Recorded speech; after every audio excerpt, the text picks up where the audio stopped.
My ultimate is almost ready. Fire will.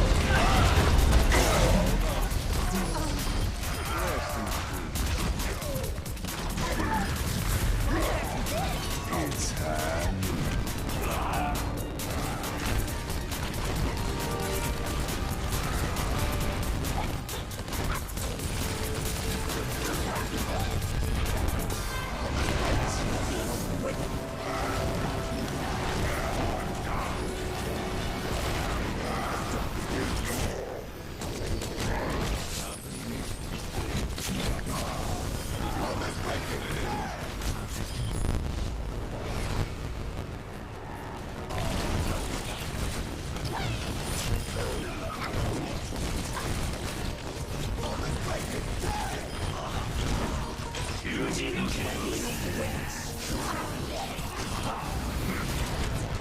Огонь по готовности.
Ladies and gentlemen, welcome to the Overwatch Winter Premiere presented by NGE at their studios here in Burbank, California. I'm your host, Caleb Simmons.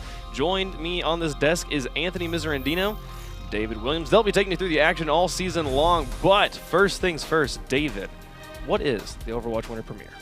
Well, Caleb, the Winter Premiere is a tournament designed to find 8 of the best teams in North America. It is effectively comprised of 4 different stages. Naturally, we start with the qualifiers, where we find our 8 teams that move on to the next stage. Over 6 days, those 8 teams will fight it out in a competitive format, with the top 6 advancing to the next stage after that. The round of 6 is another round robin over 3 days to further distill those teams down to our top 4, who will fly out to the live finals to compete for $100,000. Man, I can't wait for those finals. It's going to be a lot of fun, but first these teams need to get through the qualifying stages, which will take place over the next 4 days. Now, each day is going to be a single elimination tournament whose winner automatically goes on to the group stage. And then the remaining teams will receive points based on their performance in these qualifiers, and then those will accumulate over all 4 of these qualifiers. And then on the final day, the top 4 teams in points will join the 4 open play winners in the group stage. So we'll have 4 teams qualify through winning a bracket. We will have 4 teams qualify through accumulating points through those brackets. But today, it's all about that first qualifier. We will have 1 winner by the end of this, and I am excited to find out who that is. The teams have been playing all morning long or all day long, depending on where you are in the world right now. And we are down to our top 4 with some exciting stuff coming through the round of 8. So I hear that Congarna has made it all the way into the top 4. They had to beat Selfless, who beat Cloud9, I believe it was, yes, 2-0 in the round of 16. Yeah, that was a shocker, really. I mean, Congarna is kind of a team that's up and coming. They have some great talent there, guys with a lot of mechanical skill, and them being able to take down Selfless, who took down Cloud9 nonetheless, 2-0 is just incredible. Congarna has actually picked up Pooks and Gods recently, so be sure to look out for them during that. The match before that, however, Complexity and NRG was another 2-0. Complexity showing a pretty firm grasp of the match overall, beating them on Hollywood and Hollywood and Nepal. I believe Nepal. That's yes, right. Yes, Nepal. And I mean, Complexity is just, they're a great team, one of the best in North America. They just had their stint at DreamHack where they made it to the top 4. So, I mean, they're playing very solid. I'm not sure that Congarna is going to be able to make their way through there, but still, they've been playing well, and I'm excited to see. Yeah, excited to see this match. They've made it this far, and it's interesting to note we have NRG has already been knocked out. These are single elimination qualifiers, and also Cloud9, as we mentioned, has also been knocked out. Team Liquid got beaten by Kingdom. These are 3 teams that we were expecting to do well, but they have 3 more qualifiers over the next 3 days to make it in. So, as we said, you can make it in through points. They made it pretty far in these brackets. You can also make it in through winning over the next 3 days. So, nothing's ever over until that final day here. One thing to point out there as well, Fnatic wasn't able to register for day 1, but they will be participating days 2 through 4. So right now is one of the, I wouldn't say easy, but one of the better days to try and make it to the top, unless you're one of those top teams. Fnatic is definitely a presence to look out for in the following days. Yeah, I'm excited to see them play too. We got a few other teams, I think, that we haven't seen yet. So it's going to be a lot of good talent over the course of these next 4 days. Up-and-coming teams too, which is really exciting to see. Guys like Congarna making their way in. So I'm excited to see these qualifiers play. Absolutely, and you have some background with Congarna, don't you? Yeah. You're excited that they're made this far. I used to play with some of those guys in some other games. It's good to see. It's good to see some old friends making their way through. It's been a while since I played with them. Probably 4 years or something, but it's good to see. Good up-and-coming talent. These guys have a lot of mechanical skill. They're definitely someone to watch out for. Yeah, so we have Congarna versus Complexity will be our first match. The second match will be FaZe versus Kingdom. So these are the 4 teams we have so far. They'll be playing as they move forward. The first team, though, we've been talking about them all the time. Congarna will be the first team in our first match with Complexity. Any thoughts about this particular roster moving forward? I mean, like I said, you got Baby Bay on this team. He's got a lot of talent, aim-wise. Him and Michael just do so good of getting into the back line of the teams that they're playing against. Though going up against Complexity is going to be a whole nother beast. But I mean, Michael great on DPS, or on D.Va, I said, and Baby Bay is just a beast on Tracer. You can see some of the highlights here. Sure, and also there's people like Blam and Connor J who have been kind of floating around the scene and perhaps starting to finalize onto a team. I mean, it's hard to keep track of all the different roster shuffles that have happened over the past week, but those are players that have apparently made a huge impact with them. Yeah, and also to note, too, Connor J and Ajax I believe both just came from Kingdom. They were playing with Kingdom previously. That's the thing. There's just been so many roster swaps over these past couple of weeks that it's just been wild trying to keep track of where all these guys have been coming from. But you know, nonetheless, it looks like Congarn has kind of found a roster that's working for them quite Absolutely. well. And on the flip side of this particular match will be Complexity, who aptly will be our red team moving forward. How do you feel that they match up against Congarna? What are your thoughts about this roster? Well, Complexity's been an established team for a while. I wouldn't say they've been putting their best foot forward for, I mean, when was the last time we saw them in a major tournament? Well, DreamHack. Oh, DreamHack. Recently, but there you sure. go. But they do have a lot of notorious players. I mean, Joe Meister has been a Lucio from pretty much day one. Harblue, a very, very famous Roadhog, in my opinion, Nicholas TJO, Torque TJO, all of these guys have been around.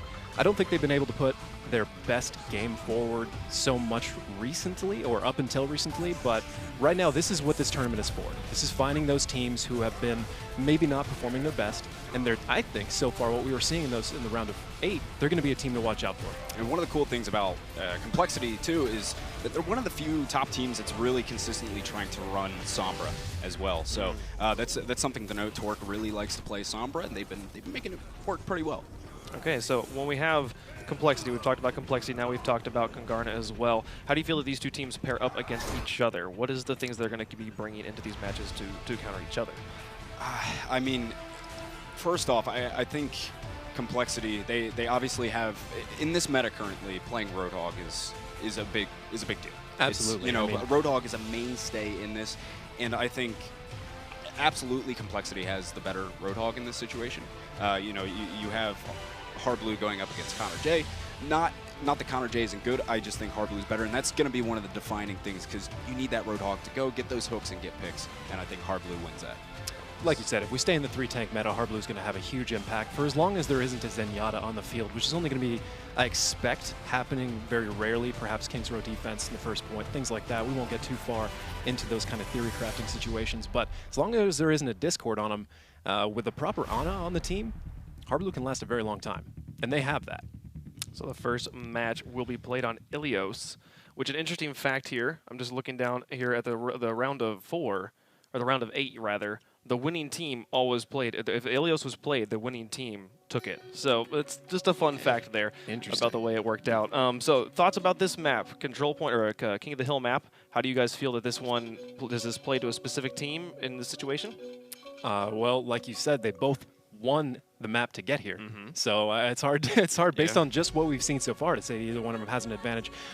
Just from what we saw, it's really going to depend probably on the maps that come after this one. Ilios is a tricky map, I guess is the best way to put it. We haven't seen a whole lot of it up until this time, for sure. Yeah, I think I would say Complexity here. I feel good with Harblue, just in general. I love his Roadhog play, so I don't know. I think he'll be one of the guys to definitely look out for. I still think Complexity is going to be your team, of course, depending on which stage, but as we said, Ilios is our first map here. Let's taking a look at what we have for compositions, pretty standard. You have the standard for Congarna. Well, for Congarna, yes. Flat out, that is the meta. Now, Complexity potentially running a Sombra. Won't know for another few seconds here. There is a chance they would change it off, and they do. That is a Soldier 76, and we do have a mirror comp here. It's pretty much what we expect right now. The 3-tank meta is just so strong. I mean, you go through each one. Diva with a proper Ana is borderline invincible. How can you ever really justify not having a Soldier 76 with so many tanks on the map, and especially given how strong he is? But right now, both teams meeting for the first time in the round of 4. As we take a look, Complexity coming off the high ground. Congarna content to just come in through the middle. Charge right off the bat is going to take JKW down as Baby Bay finishes him off with that damage. But Nicholas is going to get the return frag, so both Reinhardt's out of the fight here, and it's a 5v5 as they scrap it out on the point. Hook coming across, and Connor J's able to take down Torque. And now that will be a 1-pick advantage in favor of Congarna, but regardless, Complexity is able to actually gain control of this point first as Baby Bay gets put to sleep, and now they're continuing to scrap on the point here. Joe Meister actually finishing off Baby Bay, but it's still a brawl for this point right here, and you have a lot of ultimates up on the side of Kungarna, who is going to be able to retain control this point. Right there, looked like Kungarna had a better read on the situation overall. Complexity did get the first cap, but they surrendered a lot of positions that let Kungarna pick off a number of players, and now it's going to be an uphill battle. This map in particular of Ilios is one of the hardest ones to get out of spawn. There's so many hard chokes here. There's two ultimates already on the side of Kungarna, and it is an uphill battle for Complexity at this point. You have 3 ultimates up for Kungarna, Whole Hog, and you also have Nano Boost and Earth Shatter, but they're going to lose one. Connor J goes down. Tac Visor out from Torque, gets shut down though. That's a couple of frags apiece, and the sound barrier also comes out from Joe Meister to try and give a little extra gusto to retain this point.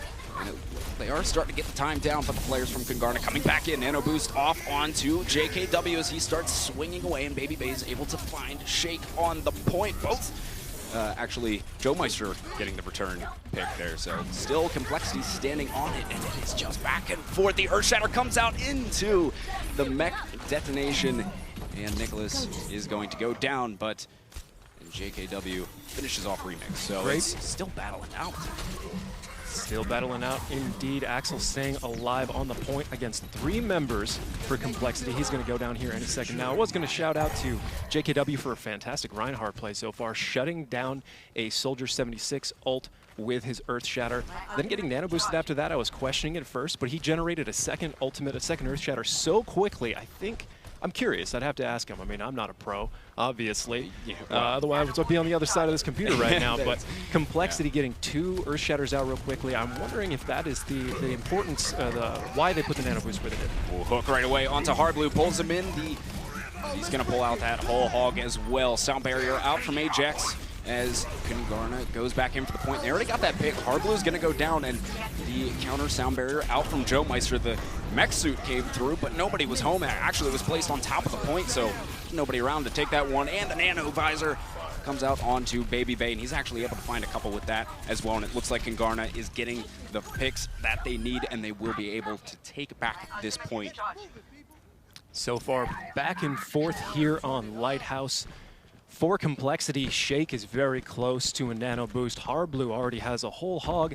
That combination is going to be vicious to try and take this back. Meanwhile, Kungarna's pretty much burned everything they had in order to take that back, with only a Diva getting very close here, and here comes Complexity. Whole Hog out from Hardblue as Nicholas goes forward, but he's actually going to get hooked in and finished off by Connor J yet again. That's twice in a row now, and Connor J's going to get yet another hook, takes down Hardblue. That's 2 big picks for Connor J. Remix and Baby Bay both finding a couple. Kungarna looking good here.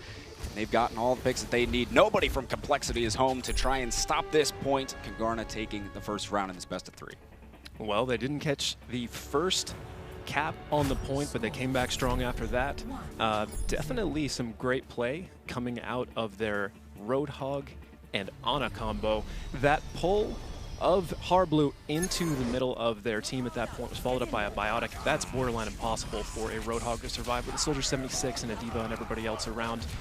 It's going to be tricky here. See, Baby Bay is doing his work with the Nano Visor there that he was given and help them regain control of the point, eventually going on to win that phase of Ilios. So here we go. It is stage 2. We're going to be on to Ruins. See, as far as team comps, don't, as of yet, no changes. Yeah, no reason to change on these maps right now, here. Especially on Kungarna's side.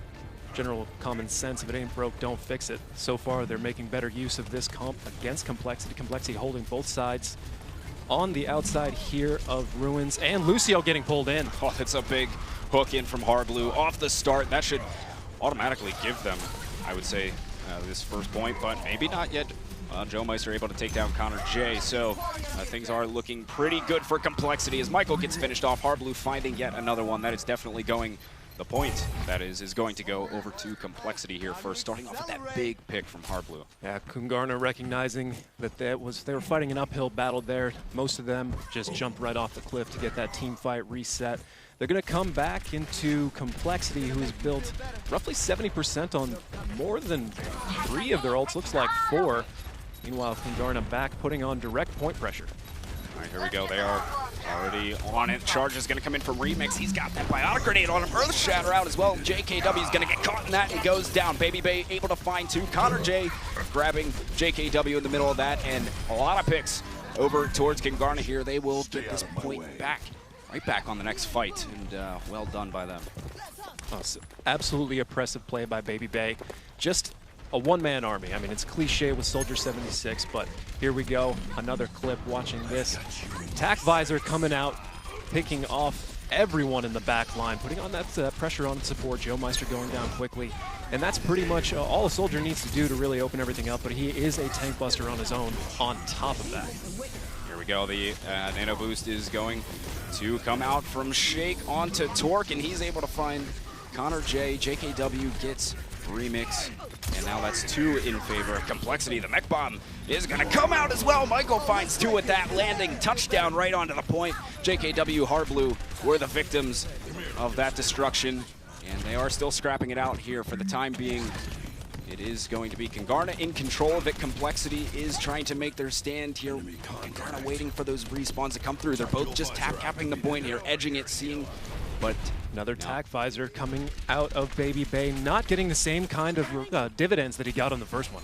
No, nothing on that one. And we do have Connor J with the whole hog. JKW and Hardblue both have their ultimates, including Nicholas. A lot of ultimates on the side of Complexity. Oh, the Earth Shatter into a Mech Bomb that was coming out, but actually, excuse me, no Mech Bomb, but wasn't able to find anything. So Nicholas gets one, and now just spraying from across the way is Torque. And he's actually able to find Connor J there, and now another Nano Visor out from Torque, and he's actually able to find three picks. Nicholas got Remix, but still starved that one. Torque, a great Nano Visor, and that will give Complexity control this point. Again, they're behind, but definitely not out yet. Both TJOs, Nicholas and Torque, getting the vast majority of the kills there for Complexity, and Anna to lead everything off out of Nicholas, and then obviously we saw there the stim tack, as I like to call it, the nano boosted Soldier 76 cleaning up everybody else. Baby Bay has his own answer though. Hardblue shooting Connor J up into the air with his whole hog, the Harb Hog. In fact, he was able to get Remix there, but that will keep Complexity on the point, and they will have some defenses coming through. I mean, Joe Meister's got the sound barrier, JKW with an Earth Shatter as well. But coming in from Kingarna, they're going to have a Tac Visor, Nano Boost, and the Self-Destruct. Complexity does have a comfortable amount of time to create this assault here, but as soon as this one is over, this is going to be the last push. A Nano Boosted Tac Visor coming out right now. He's going to be shooting away. The sound barrier did come out. Connor J, Baby Bay, both able to find one here. That is big. Two picks, three in their favor already. Torque was able to get Ajax. It's a big pick on the support, but it doesn't matter. Kingarna is still all over them like a new pair of shoes on this point. There's no chance. They are going to get this one back just as Complexity hit 99%, and they will have one last shot to get in here, but they got to do it quick. Kingarna playing forward, trying to delay. 5% left. Complexity absolutely has to get on point right now. Joe Meister goes down, and Baby Bay cleaning up everybody, trying to turn this into overtime. An absolutely stellar performance coming out of Baby Bay's Soldier 76, the backbone of their DPS. I mean, he is the only DPS, but he was definitely living up to his name. Wow, that was something else, man. I was not expecting Kingarna, but here you can see the replay. Oh. What a hook from Hardblue. I didn't even realize that was on to Lucy off the start. He was so high. That is just, that is like disgusting. That right there is why he is a famous Roadhog. Oh man, that was beautiful. What a game there. And we talked about, I think that's a great transition right there. Hardblue, you called him out at the very beginning, and we talked about, you know, who had the better Roadhog, and you both agreed that it was Hardblue in this situation. But we see Kingarna coming out with the win, and we definitely saw Connor J making some excellent plays, especially on the first point. Has your opinion changed? Was he better than anticipated? I mean, like I said, nothing against Connor J. I just know Hardblue is great. I haven't gotten to watch a ton of Connor J, so I couldn't speak as confidently. But I mean, from what I saw out of Connor J there, he was, I mean, he was getting a lot of picks. Right now, I'm not seeing a significant difference in between their individual skill, but the overall team cohesion on Kingarna, every single time Hardblue would get pulled in, there was a whole lot of combo that would fall on it afterwards. Baby Bay only missing a few cleanups here and there, largely due to boops and other jostling effects. We could see his POV up here on the desk a little bit. Baby Bay doing an absolutely incredible amount amount of work and over that entire set. And if your prediction holds true or your observation from before, Kungarna winning Ilios, does that spell the defeat of Complexity going forward? Well, that'd be kind of crazy if it did. We'll see if it does. We got a Soldier 76 replay coming up here, and I was wondering if we talk about good tanks being important, but the supports play is what allows them to do what they want to do. Is it the supports that are the bigger deal here, or was it the Connor J play? I mean, it's a team game. Everybody matters to some extent, but like you said, behind every great tank is a great support, but they wouldn't have the space to do what they do without a great DPS, so it's a good give and take all around. A lot of synergy, right? You can't really ever point to anybody on one of these maps, from our perspective at least. Teams are really the only ones that ever really knows what happened. If you see somebody who maybe missed a shot, is out of position, there's a chance there was a team miscommunication. Maybe the overall leader told him to go there expecting some sort of hard counter. I mean, Overwatch isn't quite that far along in the meta yet, but it's always very attractive to look at something, take it at face value, and place a judgment on it. But what I'm seeing right now is Kungarna, it's hard to even pick who is their star player. I mean, maybe so far you can say it's Baby Bay, but he's the one that gets to play Soldier 76. Sure. And with how strong he is right now, I'm not sure I'm willing to jump to that conclusion. So the next map is Hollywood, which both these teams also won to qualify for the round of 4. So at this point, it's something. I don't think the map thing is holding true at this point. But who do you think is going to be taking it on this one? On this kind of don't back out of it now. I don't know. Don't back out of it now. At this You've already point, said Kungarna's going to win. Okay, so it's the Kungarna. That's my pick. We'll go with it. We'll go with it. They're taking Hollywood, clearly. You know, I watched some of the Complexity game, and they were very, very strong on Hollywood. I didn't get to see much of the Kungarna game on Hollywood. Were you able to see that part? Yeah, they actually were able to put up a full hold against Selfless on the second point. They let him get one, but they looked good regardless. They were looking pretty solid, Kungarna. So I mean, I think they have a great shot here with the way they were just playing against Complexity on Ilios. Man, I wouldn't put it past them to take Hollywood as well. You got a key player to watch in this matchup? I would say keep an eye on Baby Bay. Absolutely. You know, not only on Soldier, but this guy has the potential. You saw the highlights earlier. He can play Tracer too and be a big nuisance. Him and Michael, the D.Va player, they do a really good job of getting all over the back line of whoever they're playing against. So I think those are two guys to definitely keep an eye on. Got to agree with that.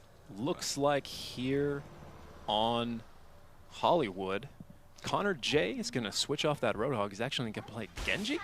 Going to be playing Genji. Okay. All right. Well, we'll see. We'll see if it sticks. So we're going with the dive comp. They could change, but yeah, they did. They definitely have a pretty solid dive comp here. I mean, they don't have a Zarya in with that, but you don't necessarily need a Zarya to bubble the Winston as part of the dive comp. We've seen it recently where people aren't using it, and it's worked fine. So I mean, especially with D.Va out there, how far Shield Matrix actually projects over a point. I mean, a lot of people overlook the value of how strong that is when turned sideways. It can swallow an entire Roadhog ult sideways. You don't have to point it directly at the enemy. Sure. So that can extend directly over whoever you want it to. D.Va can fly directly into their paths as well. So a strong dive comp coming out of Kungarna here. From what I understand, this is a pretty common thing here on Hollywood as of late. Gonna come in. Yeah, they got the nano, or the biotic grenade. That's what it's called. Hey, I know what I'm doing. Biotic grenade. And look at this. They actually have Baby Bay, who is playing Tracer, which can be really strong on this first point and throughout the map, at least for the first 2 phases. But here they go, getting in as Michael's able to find Harblue in the back. There was another biotic grenade that landed actually on Michael and way in the back there, but Connor J is able to finish off Torque, and look at this, the dive comp working well. Kungarna already 3 picks in their favor. They are looking good for this first point. Got to finish off JKW if they can. If they can, he's going to charge in actually, but gets finished off by Blam. And look at this, man. They are just all over them first point, and they are going to be able to cap this first push. That's how it's done right there. I mean, we saw Connor J on his Genji directly in the center of the entirety of Complexity at that point, being simultaneously covered by what I like to call the Venn diagram of Winston, the shield matrix from D.Va. That was just a complete chaotic ball there on the second floor of the first point of Hollywood. Now we're into the push of the cart here. No changes coming out of Kungarna. And a boost into Dragon Blade, and it's going to be Connor J all over him. He's able to find one, takes down JKW. That was just about it, though. Joe Meister finished him off, but they're still pushing the cart here. There was a lot of chaos over on the right-hand side, but meanwhile they were just pushing that cart along, and they found a lot of picks in their favor. Actually, Ajax was getting 2 of those. Some big Lucio cleanup there. So a lot of momentum for Kungarna right now. They're looking hard to stop, but right now Complexity with 4, almost 5 ultimates in their collection here. Starting off with a Diva Bomb, and we're getting into a full team fight. Oh, here we go. We got the Nanovisor out onto Torque as he's looking to wreak havoc. He's got a pretty open field for it, but no, getting shut down by that defense matrix of Michael. It is Complexity that are up a few picks. Baby Bay was able to get hard blue, but still, it's scrapping it out on the point here. Complexity is going to be looking a bit better to hold this one off, though. Their respawn is closer, and they got more picks in their favor coming through, just cleaning house. So getting a good defense there, finally stopping a little bit of that momentum. Yeah, the snowball maybe you could say has halted at this point. Complexity did have to drop a lot of their ultimates in order to stop that. 3, 4. Meanwhile, Kungarna very close to a nano boost, just over halfway to a whole hog. So it's going to have to either be just kind of your regular pick situation in order to open this up for Kungarna. They are taking the high ground. That should provide them some of the angles that they need to try and get this done. JKW positioning really well, and a nano boosted Diva coming into the back line. Here we go. He also has self-destruct ready if needed, and here we go. Michael is just doing work. That self-destruct did come through from Nicholas, finds Ajax with it, but still Michael got 2 picks for Kungarna, and they're looking pretty solid here. They do have a 1-pick advantage. Saw self-destruct there. Michael getting a couple extra. It's looking good. Kungarna is going to grab the 2nd point, and they also have a couple of ultimates to work with moving forward. They got the whole hog as well as a mech bomb, but Hard Blue finishing off Connor J. So a couple ultimates up on the side of Complexity. They've got the tack visor and whole hog in the hands of Hard Blue, and look at this, Nicholas switching over to the Mei. That is interesting on its own. Mei, well, we'll see how it works out here. Both teams meeting in the middle again. Another whole hog coming out of Hard Blue. He's sitting behind JKW's shield, just letting that thing fire away. And I guess the tack visor should come out there from Torque. Remix is actually able to get JKW Earth Shatter out. That is a big Earth Shatter. And oh goodness, they are just demolishing them there as they come through. Big Earth Shatter. Everybody from the rest of Kungarna able to come through, clean up. They are still looking good here. 3 minutes and 20 seconds left, but they are pushing steadily, and they still have a lot of ultimates out here from Kungarna. We'll talk about how they set that up at the end of this game, because it looks like it's going to be way too fast moving to talk about it right now. Mei trying to block it. Diva Bomb coming in. Here we go. Bomb out, but not going to find all that much. Earth Shatter did come through from JKW. It's going to allow them to at least pick up a couple, but still Kungarna returns with a few of their own, and now it's just trying to clean up on the scraps here. Michael continuing to push into that back line, maybe giving Torque a bit of run for his money as he gets slept. Blam, not oh, the best of health. He actually did manage to stay alive on the other side of the camper, and they're still scrapping it out here. But Kungarna is going to have to get 2 solid wipes on these guys because this respawn's so close from Complexity. But look at this now, the Blizzard coming through from Nicholas. Everybody's going to get frozen here, and that's going to be good, though. The mech bomb coming out, everybody able to return to safety and not get caught in the middle of that as they continue to scrap it out here. Connor J actually switched over to Tracer. He cleans up on 2 of them. Kungarna still all over this point. Complexity can't hold him off, and they cap it off with 2 minutes and 21 seconds remaining.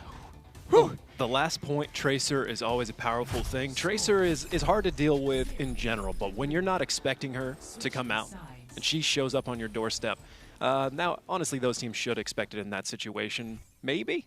That's kind of a hard thing. That wasn't actually an overtime.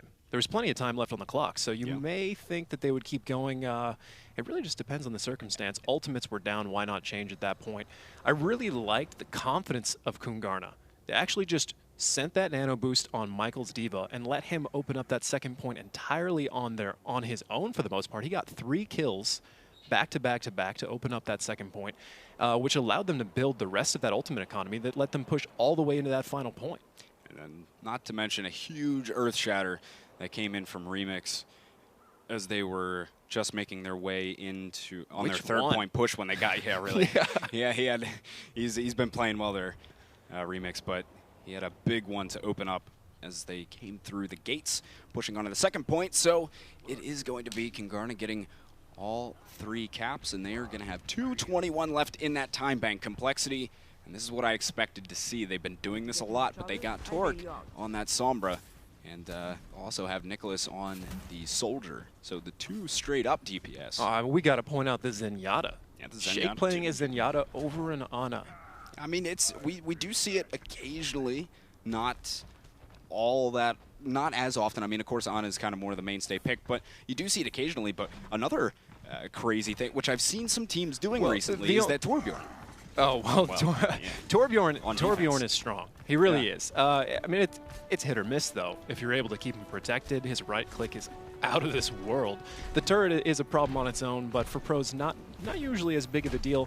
In this instance, I wanted to point out, I would believe that the only reason that Zenyatta is kind of a feasible pick here at the moment for Complexity is the fact that Sombra can actually hack that health pack to supplement the heals per second that they need to make this actually work. Ooh, Hard Blue getting hooked in right away by Connor J. Shut down. Hard Blue couldn't connect on the hook himself, and Connor J all over it yet again. So we've seen that on Ilios as well. Every single time Hard Blue gets counter-pulled by Connor J, he goes down.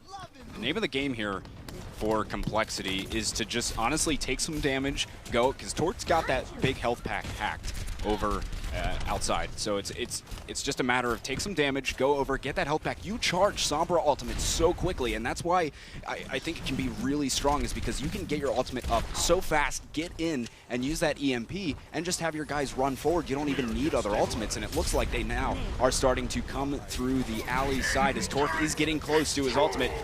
As the turret goes down, JKW is able to get that, gets Connor J as well. That's a big opening. EMP comes out from Complexity, and well, they lost 3 so far, and they were only able to get 2 onto Kingarna, so things not looking the best for them, but still doable. Never mind. Baby Bay and Ajax cleaning up. And EMP, just not enough.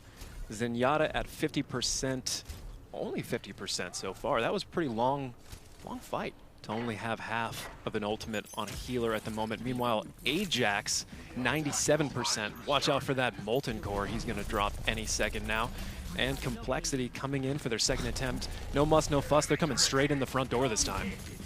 well, they're going to have to get moving. Still 2 minutes 15. Hard Blue getting hooked again, though. He was off by himself, though. He was all the way pushed forward. JKW wasn't up there with him. None of the rest of the team, I think he was expecting him to move forward, but I mean, he could have just been standing behind his Reinhardt shield, but he was off by himself. He got hooked, and that is a big player to lose. They're going to have to slow things down until they get Hard Blue back before they can really make a coherent push. And so far, they haven't really been able to deal all that much with they have that turret that's just sitting on top of the elevator. At least it was. But I think you're right on the money with the coherent push comment. So far, Complexity not seeming super cohesive right now. They are on point. Connor J and Remix, the only 2 there to counter it. Zenyatta dropping Transcendence. Oh, a little bit too late, though. Nicholas went down as the tack visor came out, on the, or just Baby Bay was able to clean up. And now it looks like Kingarna, a couple picks on each side. Complexity actually has a lot of ultimates to work with here, but they lost JKW. He's not going to be up on the fight. For now, Kingarna is going to have control of the point. But you have 5 ultimates for Complexity. 3 on the side of Kingarna, but 5 for Complexity. If they can't get this next push, that is going to be very bad news. I legitimately wonder, how many ultimates do you need, with the exception of maybe an Earth Shatter, to actually counter a proper Molten Core? Here we go. He's going to jump on in. EMP. Earth Shatter comes out as well. Oh, goodness. No, Ajax used his Molten Core. He was able to get Hard Blue. Nicholas is going to get 2 of his own, though, with the tack visor. Baby Bay strikes back with 1, but still, Complexity looking a bit more solid now as Torque finishes off Ajax. Baby Bay's up top by himself, but Torque is doing work right now, cleaning up on all that damage. And finally, Complexity is able to get this point, but man, they had to invest so much into that to take that first point. That is true. They only have one ultimate left. It is whole hog for Harbloom. Meanwhile, a similar situation actually for Kungarna on the other side. If this comes down to a head-to-head fight so far, just from the team skill, not dropping any sort of ultimates, Kungarna has had a lead, but we've seen Hollywood run away very, very quickly. As long as you get through that first point, the last point is not out of reach. Doesn't matter how much time you have. Yeah, we're gonna see another fight getting hooked in. Was Remix and actually getting finished off by Torque, as now Michael trying to soak up some of that damage coming through, but Complexity able to get a couple of picks, and they'll keep this cart moving nice and steady. Nicholas actually able to finish off Michael a bit late there, so it's gonna be tough for Kungarna to hold this. They got to get everybody back up. Actually, Baby Bay getting finished off in the end. That's not good news. Losing guys that late in the fight, they're going to have to wait for him to spawn and then try and get everyone together. I don't know if they're going to have one last shot to hold it in a second. Kungarna definitely staggered. Whether they're actually going to make that attempt is going to be obvious here in a second. It looks like they are willing to risk it. That could be a huge stop if they can get it off. Baby Bay with the tack visor out, the nano visor. Nonetheless, 2 picks for him. Coming back out, well done. EMP goes off. Doesn't matter though. Baby Bay in the back, firing away completely uncontested, just dealing tons of damage. And Kungarna is going to hold on there. Great repush out after they got staggered, and about a minute 10 or minute 15 left for Complexity. Wow. Whatever you can say about Kungarna, they are not scared. Every single time I've seen them so far in one of those questionable situations, should we hold this ult? Should we try and challenge that? Should we play the better attrition long game? They just go all in and they keep coming out on top. They're starting to work their way back in. Complexity's got to make this work. They have a sound barrier to go with. They're actually coming through on the other side. The mech bomb coming in. Michael finds 3. Absolute touchdown of a mech bomb from Kungarna. Connor J finishing off Nicholas. That is going to make things difficult for Complexity. They'll have one more push really to try and get the second point. If not, Kungarna's moving into the finals. Might have been a good idea to toy with Nicholas for a little bit longer just to keep him as staggered as possible. With only 30 seconds left on the clock, it's already going to be a nail-biter for Complexity. They have one chance left to stay in this game. They go, they're moving their way up. 20 seconds it is. They have a sound barrier and a tack visor ready to go. Speed boosting in. And now the tack visor going off from Nicholas. Harblue's able to open things up, taking down Blam. That's a big initial pick. Sound barrier out now, as well as Torque is able to pick up that kill onto Baby Bay. Things looking really good for Complexity to be able to pick up this second point now, as they are just scrapping it out. And in the nick of time, Complexity able to hold on. Still, they got a lot of work to do and not a lot of time to do it, but good resiliency from them to be able to get that second point. Always interesting to see a team fight where both Reinhardts get taken off into a corner and just have a 1v1. See what develops after that. Complexity barely staying alive here. It's do or die time right now. Do or die time indeed. A minute and 10 seconds left. Even if they get the last point, Kungarna is going to have a solid chunk more time to work with than them, but whole hog out from Harblu, not finding much value off of that so far. You have 3 ultimates to work with to rock and roll on Kungarna. Here comes the Transcendence out from Shake to try and mitigate this damage, but he is able to, as Complexity gets a few picks back in their favor. Indeed, looking good for them right now. They'll continue to push this forward. Kungarna, though, is going to have 3, 4, actually 4, almost 5 ultimates to come back and take another fight with them, and if they time it correctly, they could finish the game. Well, there's 30 seconds left on the clock. They can undoubtedly create one overtime team fight here. It's all about the timing of when to drop those ults, and with literally 6 on the table, 4% for iRemix, this is looking very good for Kungarna. This is going to be most likely the last fight here, as a lot of ultimates being expelled from Kungarna. Mech Bomb comes out, not going to find anything. You have the tack visor in the back from Baby Bay as well. They really didn't find much of anything. Earthshatter comes out just as Nicholas started to use his tack visor. That is great. Look at this. Kungarna getting so many picks. All of Complexity wiped. Kungarna's going to take it. Moving into the finals. Yet another upset. Can you believe it? Kungarna, the underdogs, moving into the finals. That is unreal, man. That's what this tournament's all about. We've seen so many upsets so far, and there's just going to keep being more. All of these teams, though, they are not out. They have 3 more attempts over the next few days to try and climb in. They'll get in either by points or winning on the day. I am so excited to see each team that wins on the day in particular, when especially like we mentioned before, with Fnatic coming out over the next few days, it's just going to get even better. Oh, man.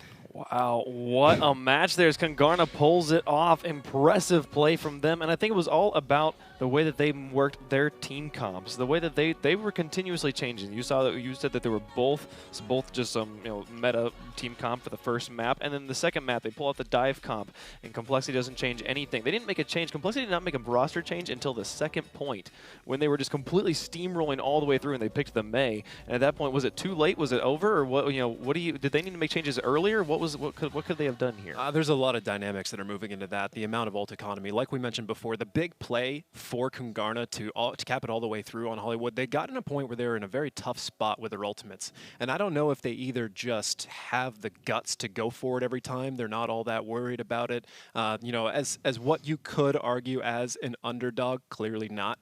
It's kind of easy to swing for the fences a lot of the time, because you kind of get it in your head that if you withhold yourself, you stand no chance, right? But that nano boosted diva, Michael, I believe, he really brought it all home, and that allowed them to snowball all those ultimates into the second point. And if that was an actual strategic point where they recognized that the only way they were going to get back on top of the ultimate economy was doing something like that, a single person nano boost, that's fantastic play. Oh man, it was very impressive the way that they were able to work with their ults, and we'll see here in the replay the winning Reinhardt ult there at the very end. They just completely set this game up for them.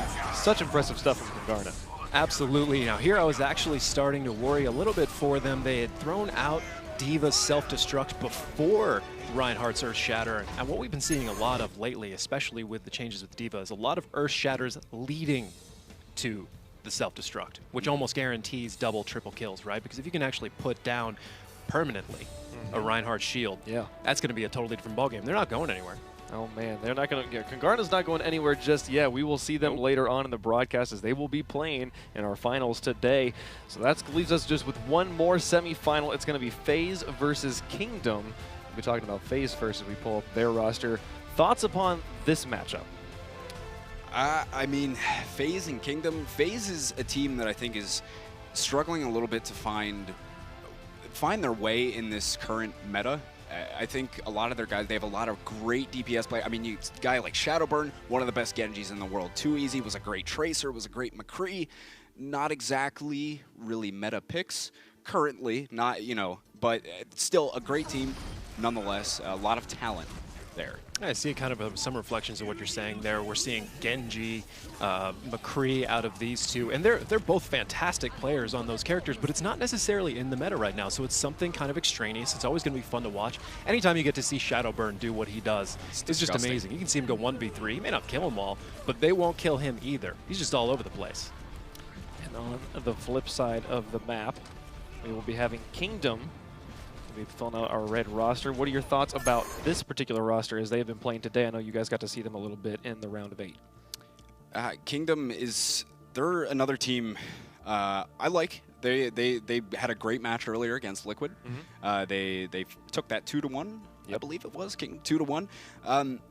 Again, a team with a lot of talent. They've actually made a lot of switch-ups here, bringing in some guys. You have Mangachu, who played on Tempo Storm. He's another pretty solid Roadhog player.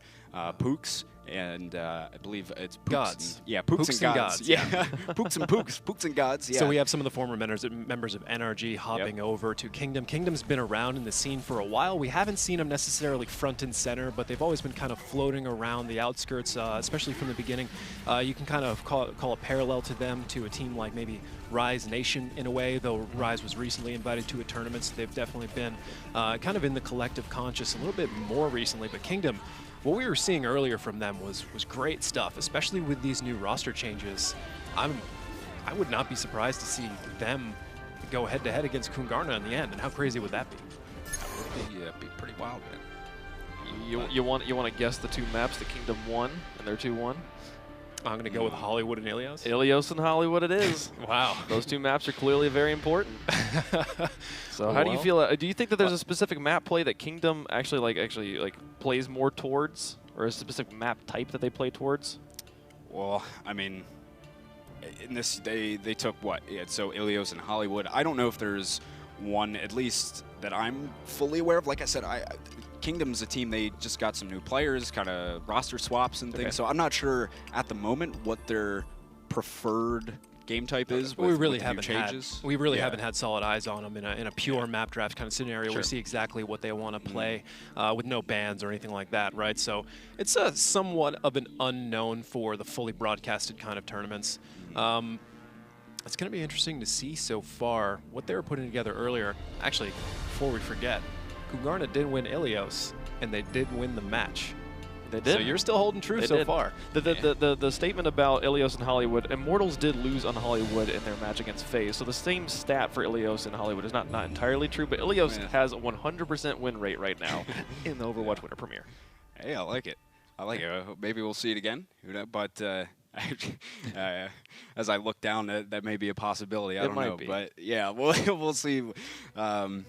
But I mean, as far as these guys up against each other, you do have a lot of talent on both teams. I mean, Gods and Pooks were on NRG for a reason.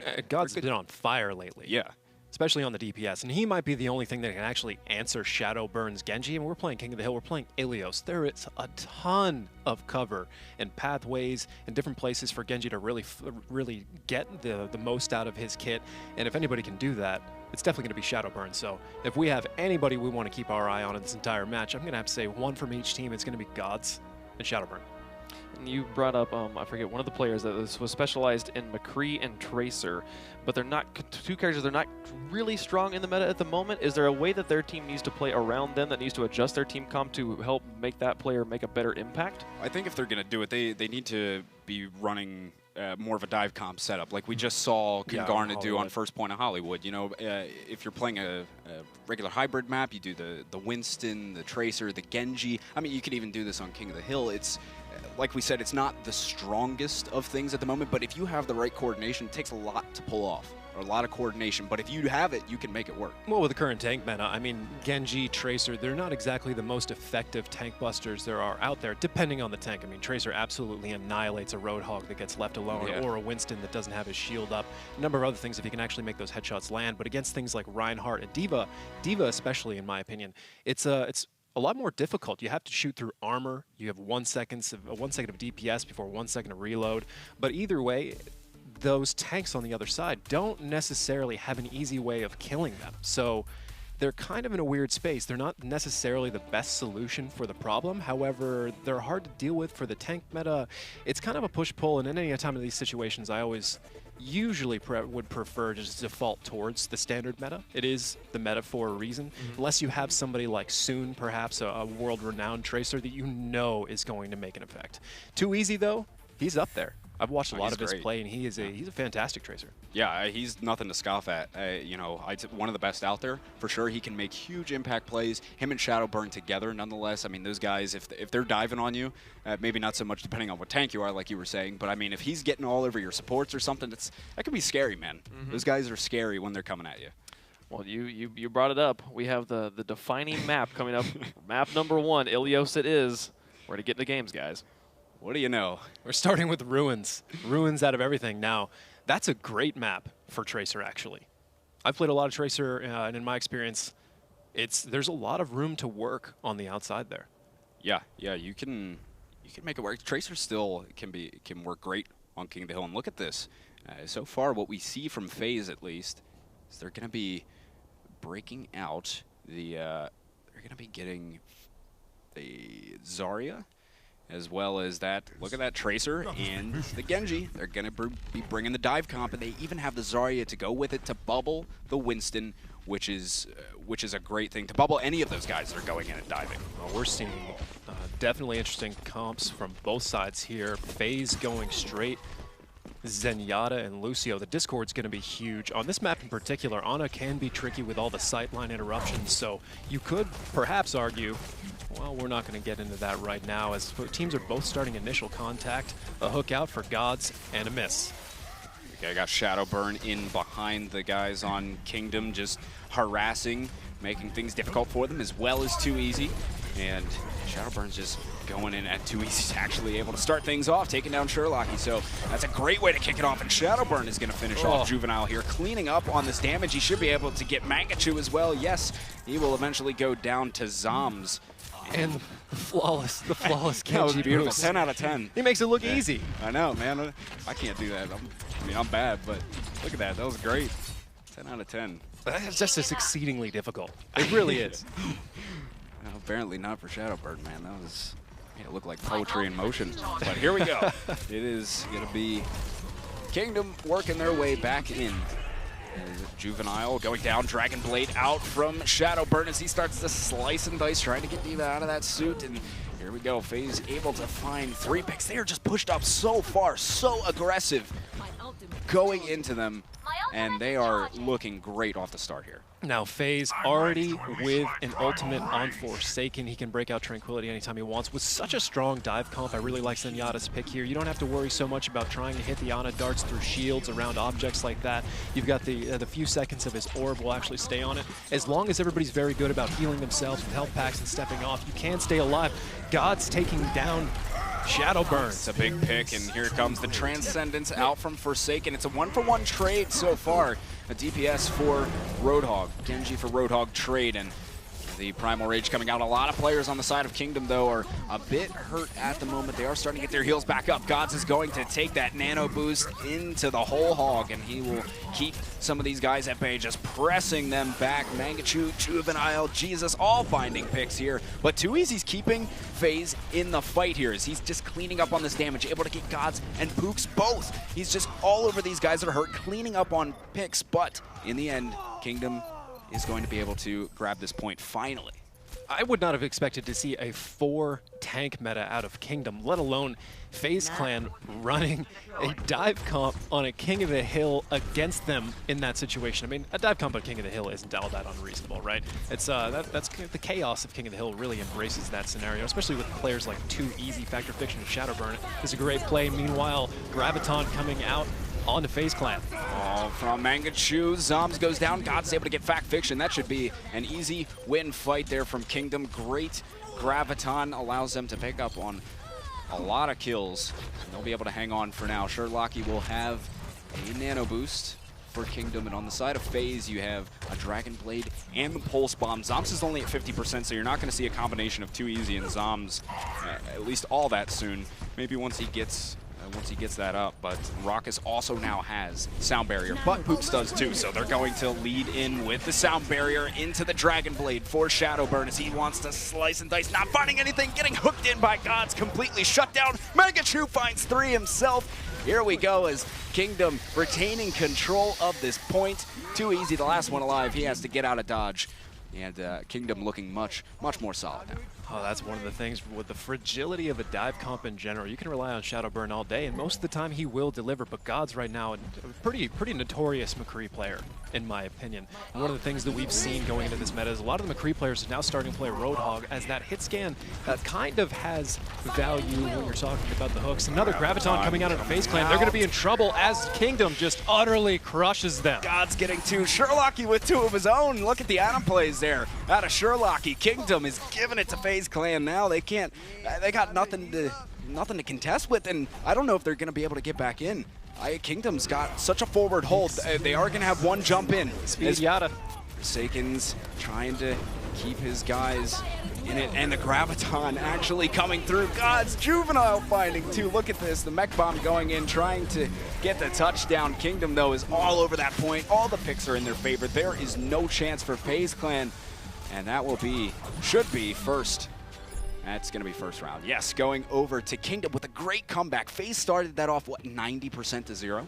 I think it was. It definitely took a second for Kingdom to get their feet under them, but wow, were they dominant once they did. That was beautiful. You can see that big Graviton here. Look at that, Juvenile just swinging away. Gods leaning up as well. And that's one of the many plays towards the end there that allowed Kingdom to get themselves back into this one and into that round, I should say. They're very still much in this game. In fact, they're up 1 round to 0. But we do have a second stage. Keep in mind, this is best of 3 for King of the Hill. We are stepping into Lighthouse. Which one do you think is better for a Genji? You can kick this back on me if you want, but you're going to call Lighthouse or Well better for, maybe not Shadowburn in particular, but just theoretical Genji? I'm not honestly, that's a tough one for me at least. I'm not particular probably the guy to ask, but I think that could go. You're usually the guy trying to shoot at the Genji, not the one playing it. So. I'm just sitting in the back shooting away. But here we go. It's going to be already a pick for FaZe, as Sherlocky is to get one. Shadowburn this time is going to be playing D.Va instead of that Genji, as we were just talking about. And Zoms staying on the Zarya, though. They like that pick. Pooks was taken down by Zoms, who's actually able to get two. The charge comes through. Hello. Actually, see you later. Juvenile taking Shadowburn off the map. Reinhardt taking D.Va to meet his peoples. Yeah, just all the way out there. That's great. He was just like, screw this. I'm tired of you. And just throw him off the map. That'll be the point, at least going in control of FaZe off the start here. 2EZ's coming up pretty soon on that whole hog. And they'll be able to work their way in here. Kingdom, they're coming off the high ground. Taking things slow so far, but the charge actually coming through. They both charge into each other as he got the bubble. There's a pretty good biotic that came through. Juvenile's actually in dire straits right here. As Fact Fiction just pushes forward and swings his hammer away, able to take him down. 2 picks for FaZe. Things looking excellent for them. Zoms still taking Zarya to town. Getting booped off by Pooks. Factor Fiction. Usually a fantastic Reinhardt, doing a very good job up until that point. One of the best ways to counter a Reinhardt charge when there's no way to go and you are a Reinhardt, it's just a counter charge right back at him. You'll both stop, keep playing from there. Factor Fiction putting in a lot of work until Pooks wall surfed and just shoved him right off the cliff, and that is a huge danger here on Lighthouse, something to always look out for. And Pooks is he's great at it.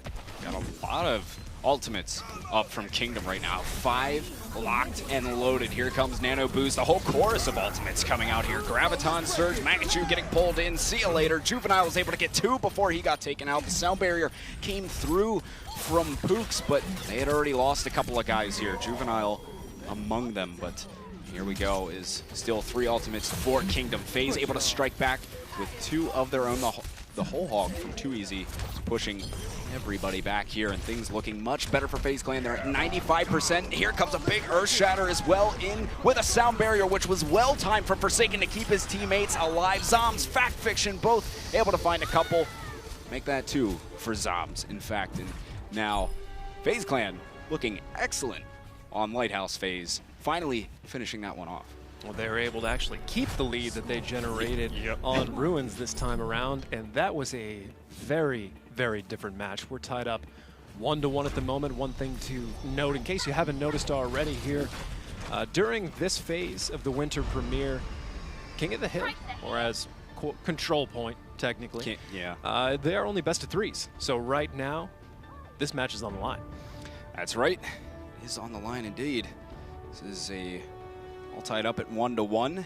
As far as compositions go, we are going to see Jesus now on Tracer. I think that's about the only change up on the side of Kingdom, but we do have Jesus on Tracer. As for FaZe, they're going to stay on the exact same thing that they had because they just absolutely stomped on Lighthouse, and now we head over to Well. Taking a look at things here. Initially just posturing. Oh, Juvenile's actually going to get blooped down into the pit. Shadowburn with the big D.Va plays. That's a great pick to start things off for FaZe, as you have Gods who's playing quite passively here. He knows it's going to be tough to get back in. Sherlocky getting taken out as well. Gods and Jesus, though, both coming back with a couple of their own. So Kingdom still very much in it here. So they're starting to come back to the point. But if Gods gets taken down, I think that might spell the end for them. But Shadowburn on D.Va, he has been playing that a bit more lately. I've noticed it here and there in his tournaments. Wondering why he doesn't prefer Genji on this map in particular. Neither of us are Genji players, so we can just speculate at best. 2EZ pulling in Jesus. Jesus is going to go down. He will arise here not long after that. And another one going into the hole. A lot of boops into the pit here. Pooks was able to get Fact Fiction as he came in from behind and didn't even see it coming. Poor guy, but here we go. Kingdom getting the picks back in their favor. God's trying to hunt him down. Oh, he wanted Diana, couldn't get it. Gets a Diva instead. Put him into the sad zone. One of those times where Crazy Hooks goes the other way around. I was really expecting to see Ana on the end of that, and the other end of that rope, let alone a Diva with a shield on her. Yeah, which is the last thing you want to be pulling in his Roadhog, really. That's like as bad as it gets. Anything would have been better. But here we go. The Biotic Grenade landing on Gods. A Nano Boost comes out onto Diva. It's on Shadowburn, but God's using that whole hog to try and keep him at bay, and he got the Nano Boost as well. So no picks towards either team. Actually, just to get taken down. Here comes the Mech Bomb. That is going to be a big fat 0 for that one. As both teams have a pick. Charge coming through, just trying to find anything he can. Juvenile gets taken down though, and it is still fighting it out for the point. Kingdom is retaining control for the time being. Forsaken does have that sound barrier, and he's going to use it. Try and get his team this fight win. They need it, because Kingdom's at about 60%. And the picks are in favor of FaZe Clan at the moment, as now they have 2. Still have a few from Kingdom trying to work their way back in. Juvenile's there, but he just charges right into the pit. Where are you going, Juvenile? Wrong way, buddy. Shadowburn popping right back out after pulling him in, and that's been a long effort to recap that point by FaZe Clan. That was under contest for a very, very long time. That did take them quite a while. And now, Kingdom with a pretty solid lead. So they're just waiting for everyone to get back up. They have 3 ultimates to their name. FaZe Clan has 3 of their own. Zombs with the Graviton Surge, which he is going to pop out there right now. The Biotic Grenade landing on top of them as well. Mangachu trying to go in with it, but he still has that Biotic Grenade on him, and the self-destruct coming through. Shadowburn does get Pooks with it, and that's a big pick for them, being able to take down a support like Lucio. That's very important. Mangachu at full charge, too, is just melting people away. Too easy, though. Is able to take care of that nuisance. And Shadowburn, man, a lot of people are getting tossed into the pit today. Shadowburn among them now. And it's FaZe Clan trying to keep control of the point here. Is the whole hog coming out from Too Easy, just blasting Jesus up against the wall here. Earth Shatter from Fact Fiction in the back. He's got 2 down, charging. God's able to finish him off as well. And that is FaZe Clan retaining control of the point, and they'll be able to at least tie things up, probably take a bit of a lead. One thing I'm seeing so far out of Raucus on FaZe Clan, he's getting a lot of sleep darts on the Roadhog every time one of those pulls lands. That's kind of another one of those classic ways of shutting down the Roadhog pull. We've seen the Zarya bubble. This is pretty a well-known trick at this point. Sleep dart works just as well. Another Diva self-destruct comes out, taking out Zombo. Here we go. Juvenile down, Zombs out of it, and now things going in the favor of Kingdom a bit as the whole hog and Nano Boost off onto Gods. He's able to grab the hook too, taking Too Easy into the pit. That is a big hook out from him, and now a self-destruct on the other side. And that is not going to be too much anything. Shadowburn going down. He's got his now ready to go, but it's going to be Fact Fiction, Juvenile, both the Reinhardts out of the fight here. They're still just scrapping it out. There's a lot of ultimates up for Kingdom at the moment, and they are regaining control at this point. Again, they'll have one last chance to hold this off. God's getting that hook on Shadowburn after his self-destruct before he remeched might have been the turning point in that fight. It certainly did not help FaZe Clan having one of their most pivotal tanks down for the remainder of that contest right there. They have one chance left. It's now or never, or they will lose Ilios here on Well. Nano Boost off onto Shadowburn, but the Graviton Surge is going to keep Shadowburn inside of it. He has nowhere to go. Raucus gets Gods, though. Biotic Grenade's going to land on Zombs and Shadowburn. Zombs has got to put that shield on himself, make sure he stays alive. And be one pick apiece. Fact Fiction down, and Raucus getting Juvenile. Pooks is just trying to delay the big hook in from Too Easy. Takes down Pooks, though. And it is FaZe holding tight on this point here. Sherlocky and Jesus are the only ones up. God's up onto Tracer, though, as he flies back in, but a lot of picks going back in favor of FaZe Clan here. Gods is going to have to make a miracle happen to get Kingdom back in this one, but the self-destruct coming out. Actually, FaZe Clan still looking really solid here. Fact Fiction is up on a Tracer as well. Graviton out. It's a lot of ultimates being used, and FaZe looking good. They will retake the point, and they will win Helios. down to the wire, that one. A beautiful retake by FaZe. A number of things coming together there. An Earth Shatter along with Biotic Grenade to take out Gods, who has been such a huge presence so far. If it weren't for the overall just stack and cohesion of abilities in that situation, FaZe Clan wouldn't have been able to take that back. No way. That was quite a great play there as FaZe didn't manage to get the first point, but then are able to get the following 2 points on Ilios. And Mangachu's Graviton Surges were impressive the entire game, but they made a huge impact in that first round. Kind of fell off, and the follow-up on those Graviton Surges wasn't as big as rounds 2 and 3. Do you think that had a really big impact in this performance here? Graviton Surge itself is just a game-changing ultimate. I mean, the Graviton Surge can totally change the pace of a round, a game, a push, everything. It's an impact ultimate, and I think some of the ones coming out from Mangachu there is making them work.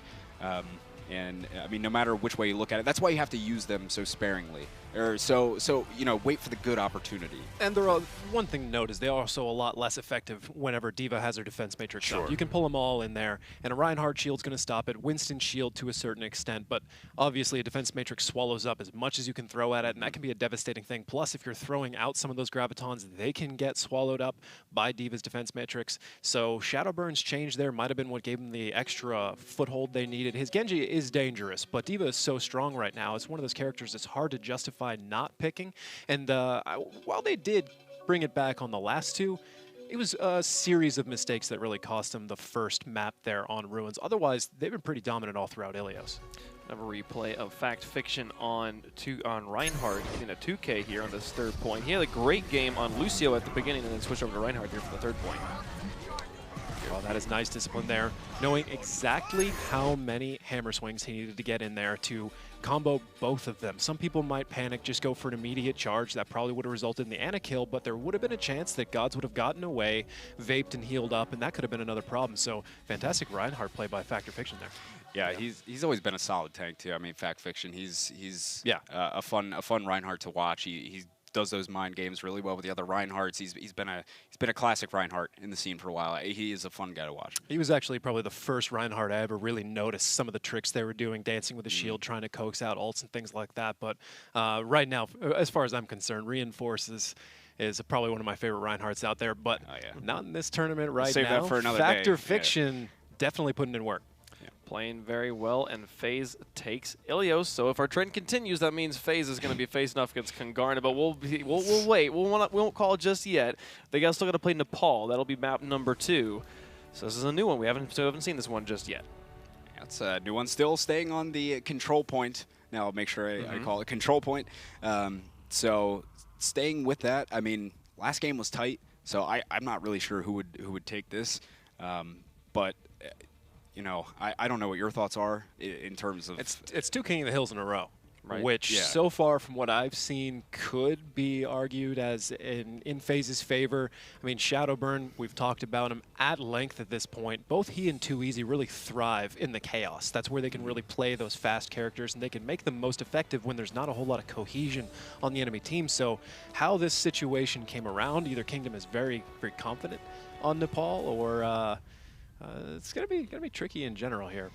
Yeah, it'll be interesting to see. It's been interesting to watch. We've seen very, very few comp changes mid-round from any team on any of the points, and part of that's because we've had some very, very close games. But is there anything like in the middle of a round that you could see that you'd be like, oh, we really should be changing our comp, even though we're a little bit behind or we're a lot behind? Like, what sort of situations would make it obvious that you need to change something about your roster? I mean, a lot of it is very situational. It all just depends what the other team is running, what isn't working for you. I mean, I like to see sometimes even swapping to Mei. I think Mei can work really great, especially on the, I think it's village stage of Nepal. For this map in particular, Mei can be a really solid pick there. But that is not going to be the one, at least for now. But not going to be the first stage that we're on, or Village, but regardless, I think Mei can be very strong on this map. Yeah, you're referencing different situations you might want to change in. I mean, obviously, if you're getting stuffed, you don't have any ults up, those kinds of things, or perhaps you're just not being as effective as you want. Let's say you're playing Tracer, and you could be great on her all the time, but sometimes it's just not working for whatever reason. And there's no real point in really banging your head against the wall and just being stubborn about it. There's plenty of other characters to switch to. You get that switch in, the team's not expecting the change up, and sometimes that's all we see out of King of the Hill, just constantly changing heroes in order to stay at some kind of advantage over the other team, but not seeing that so much lately with how strong some of the characters are. Both teams, FaZe and Kingdom, meeting front and center here on Nepal for the first time. The Mei coming out for Kingdom right now. Look at that. You have the Mei out on the field is just freezing away, though. FaZe initially getting two. Juvenile Gods, Sherlocky among the victims as well, so Kingdom is definitely going to have to back off. FaZe, easy take on the first point. They didn't lose a single person, but Kingdom will regroup. They got time to work back in. We're just at the start. In terms of what they have for comp, everything pretty standard. What they have been running, just mixing in that Mei that Jesus is playing now. Definitely a huge advantage for FaZe. In the ult economy, this map in particular is pretty hard to retake the center point. There's really only one strong valid path to fit your entire team through. Otherwise, it's pretty obvious that you're trying to flank as a large unit here. God's missing not a huge important hook here. Kingdom generally just getting pushed out. They're going to have to reset. Look for a regroup here, and they'll probably push in on one of the sides. This center point right here, or the center path, is just dangerous. Oh, it's hard because you're coming in from the low ground. They just get to stand up top. Now, they don't have anything that can really shoot too much from range, FaZe, while they're on the point, but still, it's tough to come from that low ground. Looking to work back into the point here. The wall came out, didn't do all that much with it, and God's looking for the hook. Does find Shadow Burn on that, but not able to take him out of the suit. The wall came up again, so Nano Boost off onto Juvenile. He did take down Fact Fiction. So things starting off well, and the sound barrier coming out from Poots to give them some extra life. The self-destruct out there, Shadowburn finds two. It was great, well placed. It was put in with the Graviton, I believe, so a pretty good combination there. Shadowburn getting 2 picks. That should keep FaZe in control of this point. They've already got 80%. So Kingdom gonna have to work back in. Oh, the Earthshatter comes out as well from Fact Fiction. Gets Jesus in it. Kingdom's gotta back up here and try and re-push in the dying seconds of this. FaZe showing a pretty dominant control of this point right now. Like we mentioned before, they're just strong on King of the Hill in general. There's a few other things we can get into at the end of the match, which is apparently now. First point going to FaZe. And this is going to be a tough situation for Kingdom. They have to win every single round from this point forward. The rest of this map onto the next map in order to stay alive. Go C2 easy, getting that big hook in, but it's a huge Earthshatter, Graviton. That is well done. This is one of the things that I'm noticing out of FaZe right now. Every single time there's one of those big clumped up team fights, they're not trying to spend that nano boost on whoever they think is necessarily going to do the most damage. They're always throwing it on Reinhardt, and yes, he is going to do a lot of damage in a close quarters fight like that, but he's also going to generate Earthshatter very, very, very quickly. And you saw him go down there right after he got it out, but that was enough to help them take that first point. And there's just so much evidence here. I've got to say they're clearly doing it on purpose. And so working to generate specific ults like that is one of the foundations of what takes you to another level. 1-0 it is for FaZe. The hook in onto Jesus right away. No, couldn't secure the pick. Juvenile Shadowburn will trade out. So it is a 5v5 fight to start off this first cap of the point, but FaZe has got all the positioning on it right now. They're just standing on the point. If Kingdom wants to start, they're going to have to go for it. No, they just sat on the high ground and weren't able to go in and actually contest the point, so they're going to wait. And Jesus looking to start things off with a good wall, maybe. Get Juvenile in there as they have it separated. Everybody's sitting in the underside. Boops got pulled in, but no, it couldn't finish it off too easy, actually being, I think, booped into the pit there. And that is a couple picks on each side. 3 down for FaZe, though. Kingdom with a 1-player advantage on the point, and Fact Fiction going down as well. Huge, huge auto play from Sherlocky there, not only with a sleep, but a bionic grenade to help Factor Fiction go down, which is going to open up that point, allowing Kingdom to absolutely seize control. Once the Reinhardt is gone, everything else just falls like dominoes.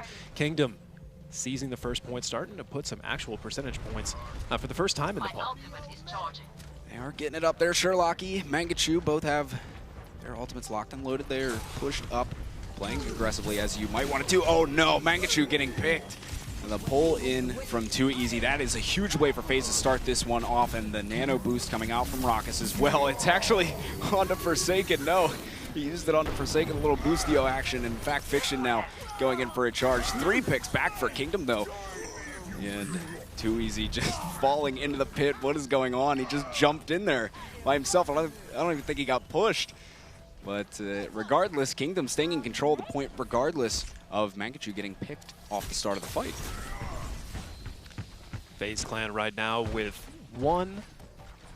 let's call it 4 ultimates, very, very close there. Once things get over 75%, 70%, they're just the beginnings of a team fight away from being dropped, so you might as well count them in existence there. But Kingdom, we're going to call it 5 as both teams meeting on the outside here. Kingdom starting to get in our upper hand for the first time on the ball. There we go, Mangachu caught in the middle of it. That Blizzard out and is able to help secure 2 picks. Shadowburn, Fact Fiction, both gods getting 2, and Pooks in the Lucio, I should say, not Lucy, Lucio v. Lucio battle.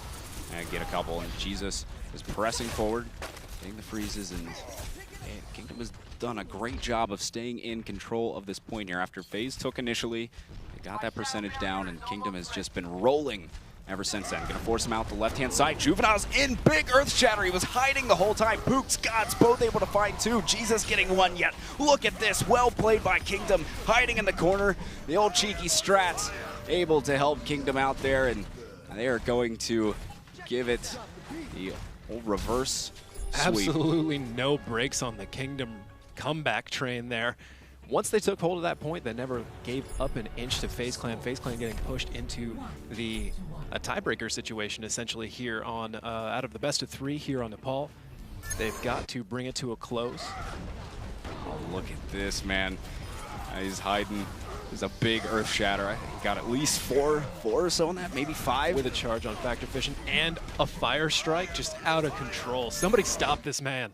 That was some big stuff, bringing Kingdom back in it. They were looking really solid on that stage of Nepal, but now we will be going to Village, where I think this May from Jesus is really going to shine, even more so on this stage. And as far as compositions, Forsaken now has actually switched to Zenyatta, which he was not playing previously. So we'll have to keep an eye on that. FaZe is actually going back to this dive comp that they had before. And Shadowburn back on Genji. Very wise for Kingdom not to go high ground. Actually, I'm going to take that back with a Mei. That could have been an easy wall into taking the point here, but there you go, trying to wall off the other side, creating an isolated team fight. Shadowburn started it off by getting gods. Jesus and Mangachu both came back with a couple of their own, getting rid of those tanks. So it's a lot of very squishy players out on the field for FaZe at the moment, and Jesus is just spraying away. Nothing Shadowburn can do about it. Kingdom is going to grab the point first, clean up on everybody else that was around. Oh, that was dominant. Now, you mentioned it right off the bat. Mei can be very, very strong on this map. You're in the box of death there in the center. As soon as you drop an ice wall, now there's only 1 entrance in, one exit out, depending on how you look at it. And if your team is on one side and you just cut their other team in half, it's just like the gate on Hanamura. There's pretty much the writing's on the wall. There's not a chance you're going to get through it. So that kind of forces the enemy team into fighting inside the box, which is just not as good. And FaZe, Dragon Blade coming out from Shadowburn, takes down Sherlocky to get things kicked off. Too Easy finishes off Pooks. Both supports down from Kingdom. This should be all FaZe, all this fight. Zoms came back with a couple of his own, but still, those supports are down from Kingdom, and there it is. FaZe looking solid to, take this point back. There they go. 44% though was put down from Kingdom. Now, that was a surprising retake, honestly. I expected a lot more delays from Mei. Looked like she kind of got pushed out of position, and the Mei wall did not completely block off the center there. So FaZe able to squeak in from the side, re-support their teammates, and reclaim it with some pretty strong play from Too Easy's Tracer.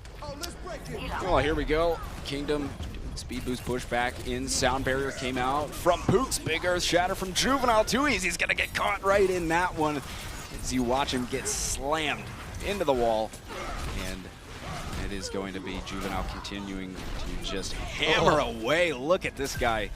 He's just taking him to town right now. He might even be able to find Shadowburn on top of that. But Kingdom retaking the point here.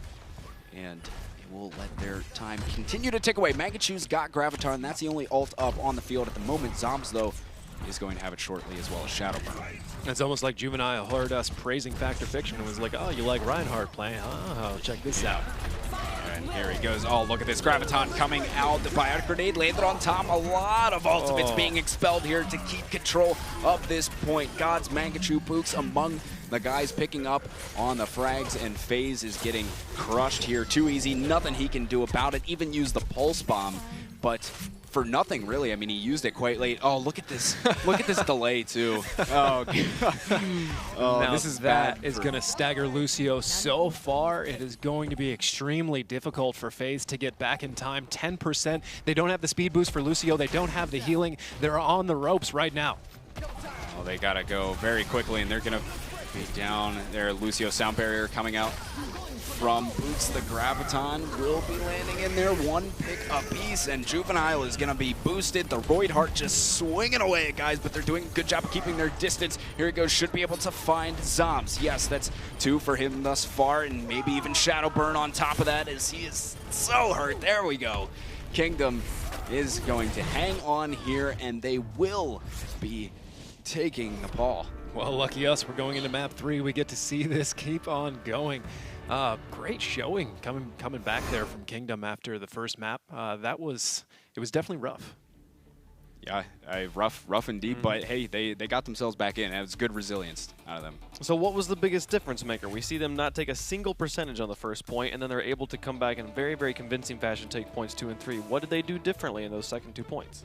I mean, you started to see Jesus. He was playing Mei for a while, which seemed to be pretty effective. And I think overall they just kind of got their coordination down. I know that's just a very general statement to make. Well, there's also some of the hero changes that were happening on FaZe.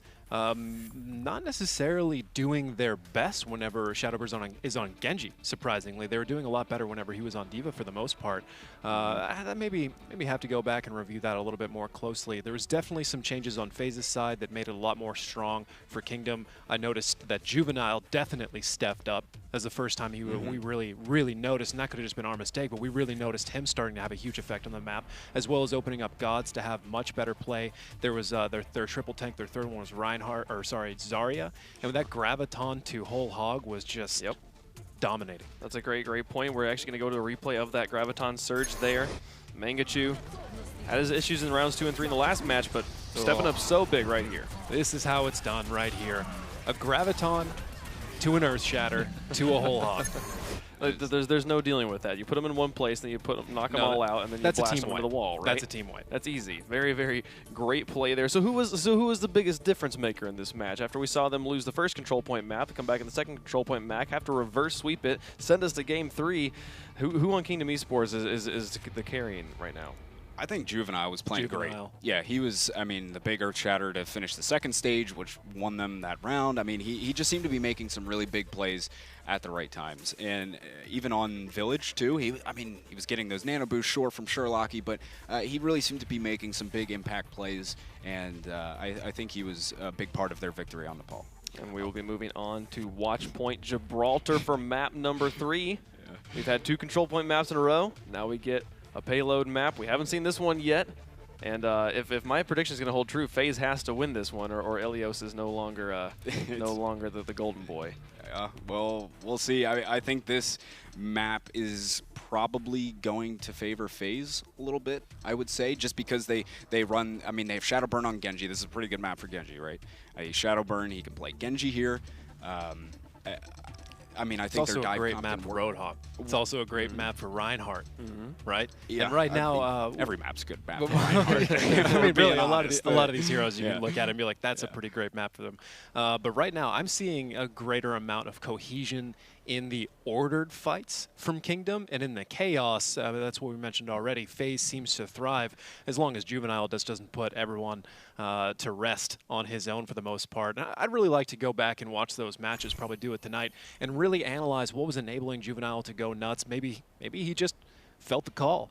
Or perhaps there was some better play by Sherlock. We've seen a number of things, not to ever say he's playing bad. I've seen a lot of the base mechanics on his side. Great sleeps, great biotics, really opening up a lot of those windows that people like Juvenile or like a Reinhardt or a Gods need to actually get the kills that they're looking for. We'll have to take a look and see. As far as team compositions go, for Kingdom, we have a pretty standard setup here. Nothing too much new. I mean, Mangachu's been playing a lot of Zarya today. We haven't seen too much Mei coming out from Kingdom. It's been a lot of Zarya from Mangachu, and it's been working quite well for them. I mean, they've sent this to a third map, so they will be rocking with a pretty standard setup. And as far as what FaZe has, they're trolling us thus far. Finally starting to switch. I was kind of delaying, hoping, all right, guys, let's switch it up. I mean, it's not out of the realm of possibility. FaZe certainly likes to run different strats from most people. Well, looks like Kingdom's just going to go for more of a, I don't know if you would even call that a server room hold, but they're definitely going to fall back from behind the bridge just to surrender that high ground and allow FaZe perhaps some early advantages. Well, tough to really stay too far forward off the initial start here, and gotta let him pretty much come up the hill, but Juvenile taking the barrier, going down in there, starting to swing away, and he's actually separated off by himself. He'll come up the stairs though, get regrouped with his team, and just gonna continue to poke away. Juvenile's quite hurt though, really needs to get those heals up and make sure he's healthy going into this fight. The hook came out from Gods, taking down Raucus, which is actually a really big pick for them. FaZe can go nowhere until they get him back, and it looks like Kingdom is going to press forward and just clean up on the remaining guys that were sticking around. But good stuff to get that initial pick. Yeah, Raucus with a great sleep dart onto Jesus there in the back line. Jesus slept for the entire duration. Nobody woke him up, but it just wasn't enough. A number of FaZe Clan going down in the meantime. In particular, once Factor Fiction goes down, the push is dead. FaZe Clan trying to save time, backing off. Looks like they're going to go across the top bridge, look for some easy damage for taking the server room, and trying to triangulate people like Juvenile in their crosshairs. A lot of positional strength as Zoms comes out with his own tac visor. He's up top with that. Earth Shatter is going to come in from Juvenile as well, and here comes the nano-boosted Mangachu as he's able to shred Fact Fiction and Too Easy. Gods takes out Zoms as well, so they will be able to shut that one down. FaZe is having trouble getting some traction. Right there, Shadowburn isolating two people on his own, keeping them locked up on top. It was Zoms. Or sorry, it was Jesus and I believe Sherlocky were both up there, which pretty standard position for them to be. It might have been Pooks. I saw that it was one of the healers, and he kept him in the entire fight. Meanwhile, the rest of Kingdom winning a 4v5 on the bottom. A lot of ultimates ready to go for Kingdom as well. I mean, they've been shutting down FaZe thus far, and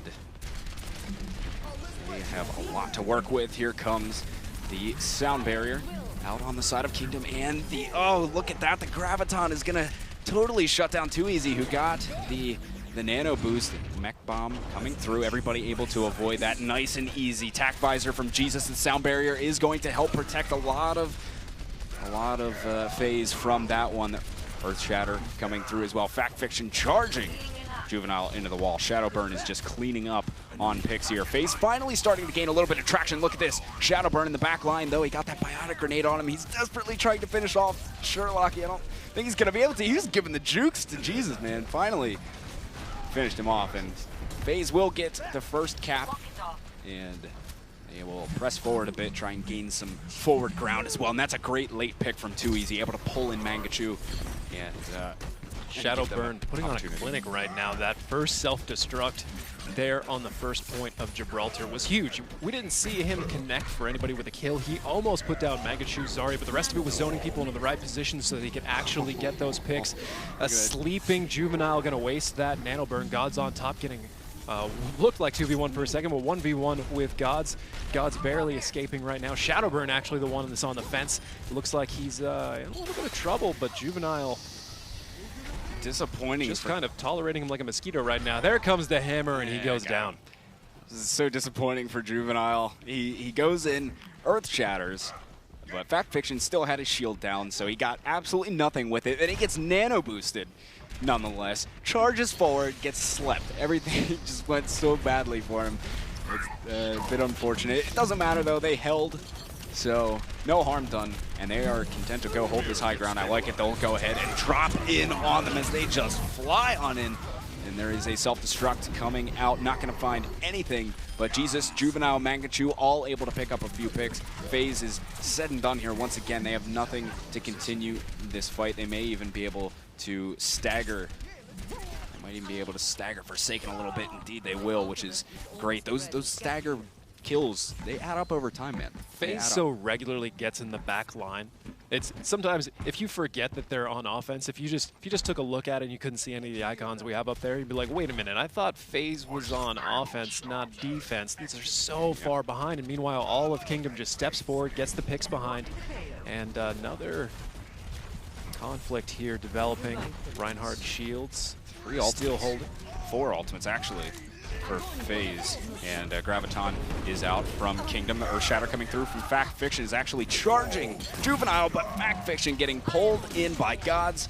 Right after that, man, it is just the Kingdom show right now. FaZe can do nothing against this. I mean, they're going to have a lot of ultimates. Granted, let's see. Kingdom used three ultimates there, 2 or 3, and now FaZe is going to have an advantage in ultimates.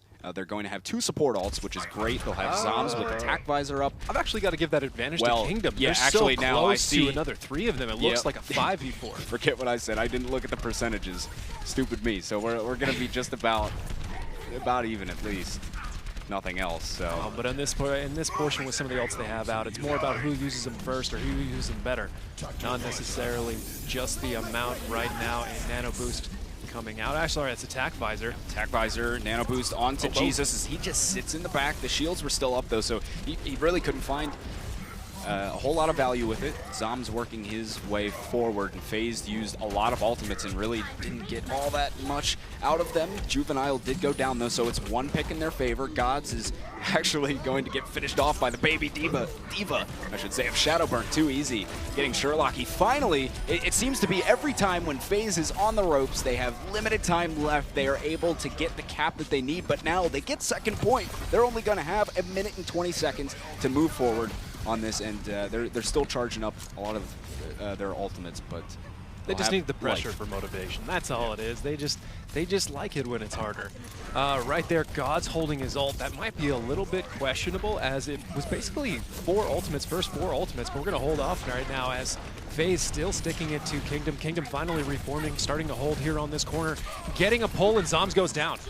There we go, and Shadowburn's just getting melted by Mangachu. He's going to have to back off, because he did get, they got a couple, Kingdom, and they're holding tight. There's only 45 seconds left for FaZe to work with. Raucus has got the Nano Boost.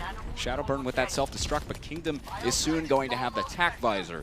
They still have Whole Hog from Gods, as well as a Graviton Surge. Things are looking good. They'll initiate with that self-destruct, zone them out a little bit, give them some ground, and here comes Attack Visor in the back. Nano Boosted nonetheless. Zom's able to take down Sherlock. He picks up 2 now. Jesus is on the high ground. Behind it doesn't matter. He gets completely shut down. Zom's with a massive Attack Visor, and that may just give FaZe enough to take this point. The respawns will be coming through. Can they block them off enough? Here comes Juvenile. No, he gets Earth Shattered as he got the Nano Boost. FaZe just barely able to finish that one off. Man, they really like to push the issue. And with 10 seconds left on the clock, no less. Now, there's pretty much only one way they were able to survive. This might be it right now. Big Attack That Visor is it. off, man. You got a Nano Boost Attack Visor here in the front. Meanwhile, Zom's in the back trying to drop his own Attack Visor. Gets countered not only by Diva flying directly in his face, but a sound barrier coming out of Forsaken, isn't it? Yeah, I actually think Shadowburn going back to deal with the Attack Visor that was going off from, I think it was Jesus. Yeah, he was using attack visor. Shadowburn immediately turned around, put the defense matrix into him. Didn't really let him get all that much. Granted, the sound barrier came out too, but still, that was huge because there was nobody there to contest him. He was behind them using the attack visor, but that is FaZe getting all 3 points in just the, I mean, they did it with first point, they did it with second point, and last. Wait until the last minute. They just wanted to make things exciting on us. That's all it was. I'm all for it. Hey, I like it too. Keeps me on my toes. And hello, kitty.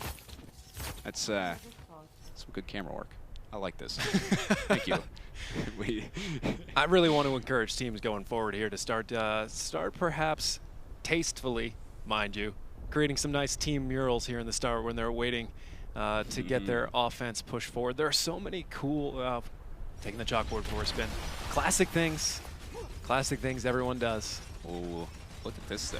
Is this actually real from look at FaZe? What they're running right now on their, what they're going to be running on defense. Too easy on the Widowmaker. Hold up. Widowmaker, Soldier 76, Triple Tracers in DPS. Yada, Lucio, and Reinhardt. Wow. Okay. All right. Meanwhile, we have a 4-tank comp coming out of Kingdom. I mean, We've seen this before, haven't we? Yeah, definitely. The quad tank is not the Widow. Well, I've seen. Who was it? I think it was Misfits. Zebasai actually did some defensive Widow on this map at DreamHack, but it certainly hasn't been happening too often recently. Once Widow was originally taken out of the meta a while back, you didn't see it too much, but looks like it's making its resurgence maybe. Vector Fiction on his own, just simply not enough DPS to stop these tanks right now. It's going to be Kingdom taking the first point. Looks like relatively effortless. Shadowburn trying to make a hold or an impact here on Juvenile, but there's just too many hit points and not enough DPS. They're still holding on to it for now. Kingdom is gonna have to just regroup for the time being. There's a lot of pressure from Too Easy on Widow. I mean, if they stand behind the shields, that's fine behind Reinhardt, but still, they really don't have anything on the side of Kingdom to go and contest that Widow. Now, granted, they're going to need to go and focus down targets because it'd be tough for Too Easy to completely shred one of these tanks by himself, but if they get this focus fire off, I can see it working.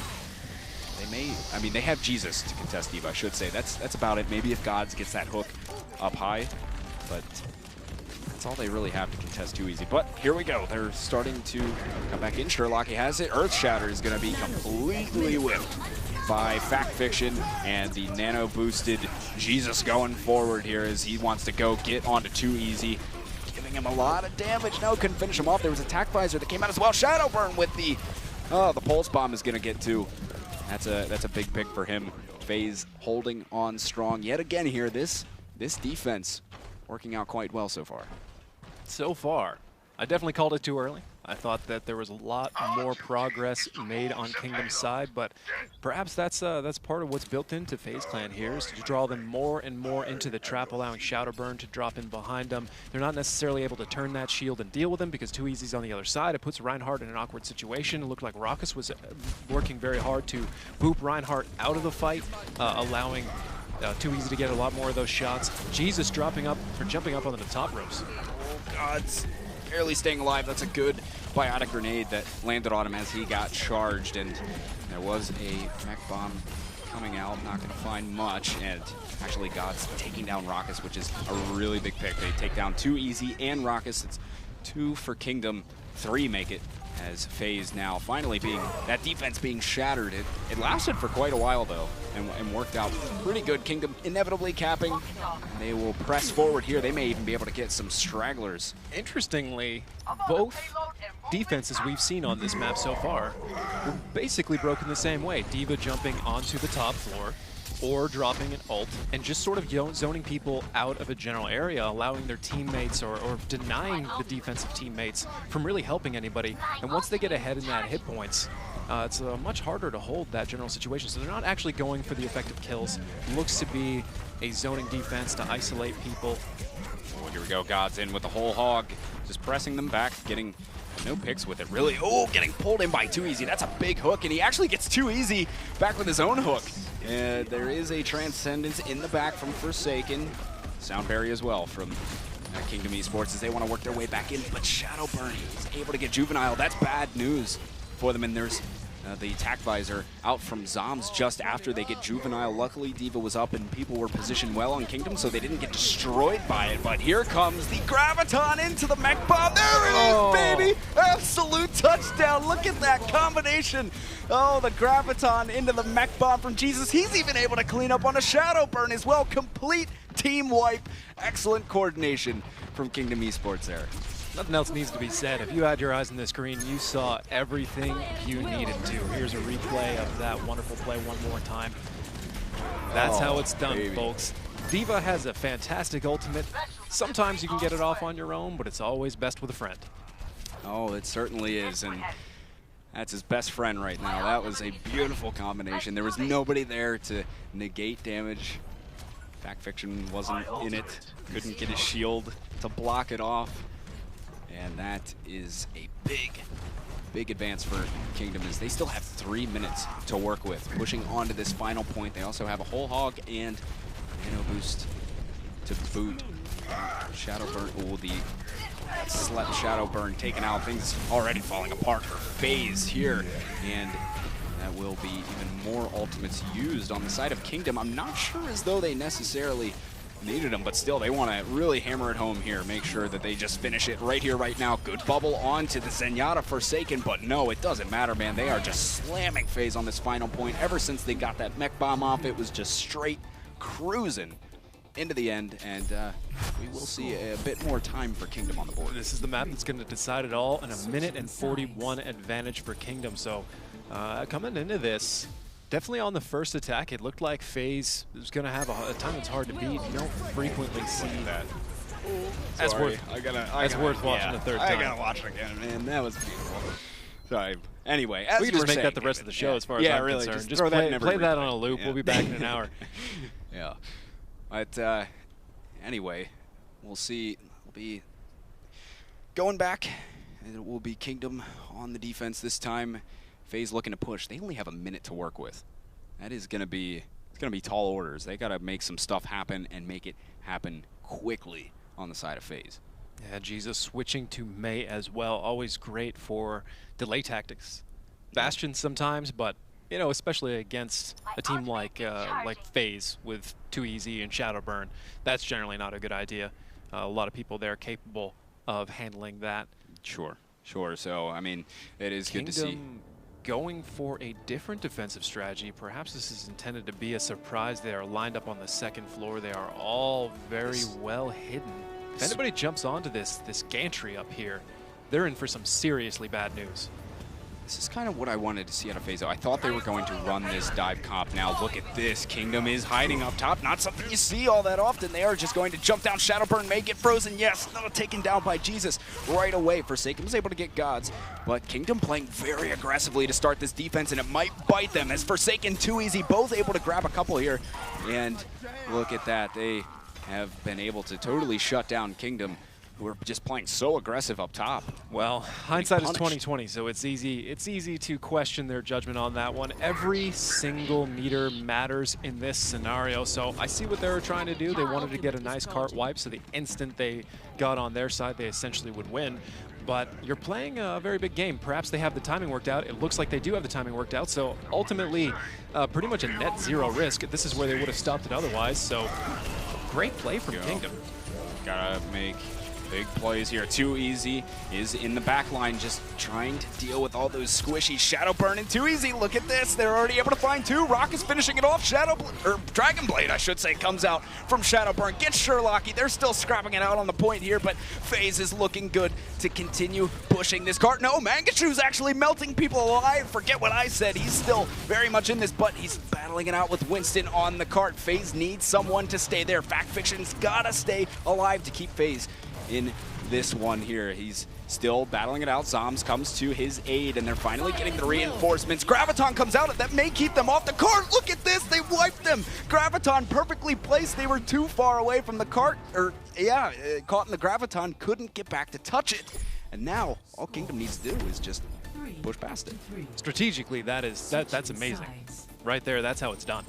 And they took absolutely zero risk to get that first fight out, as we already discussed. We won't harp on that too far. Shadowburn still, he tried to dash out, still got caught in the edge of the May circle there.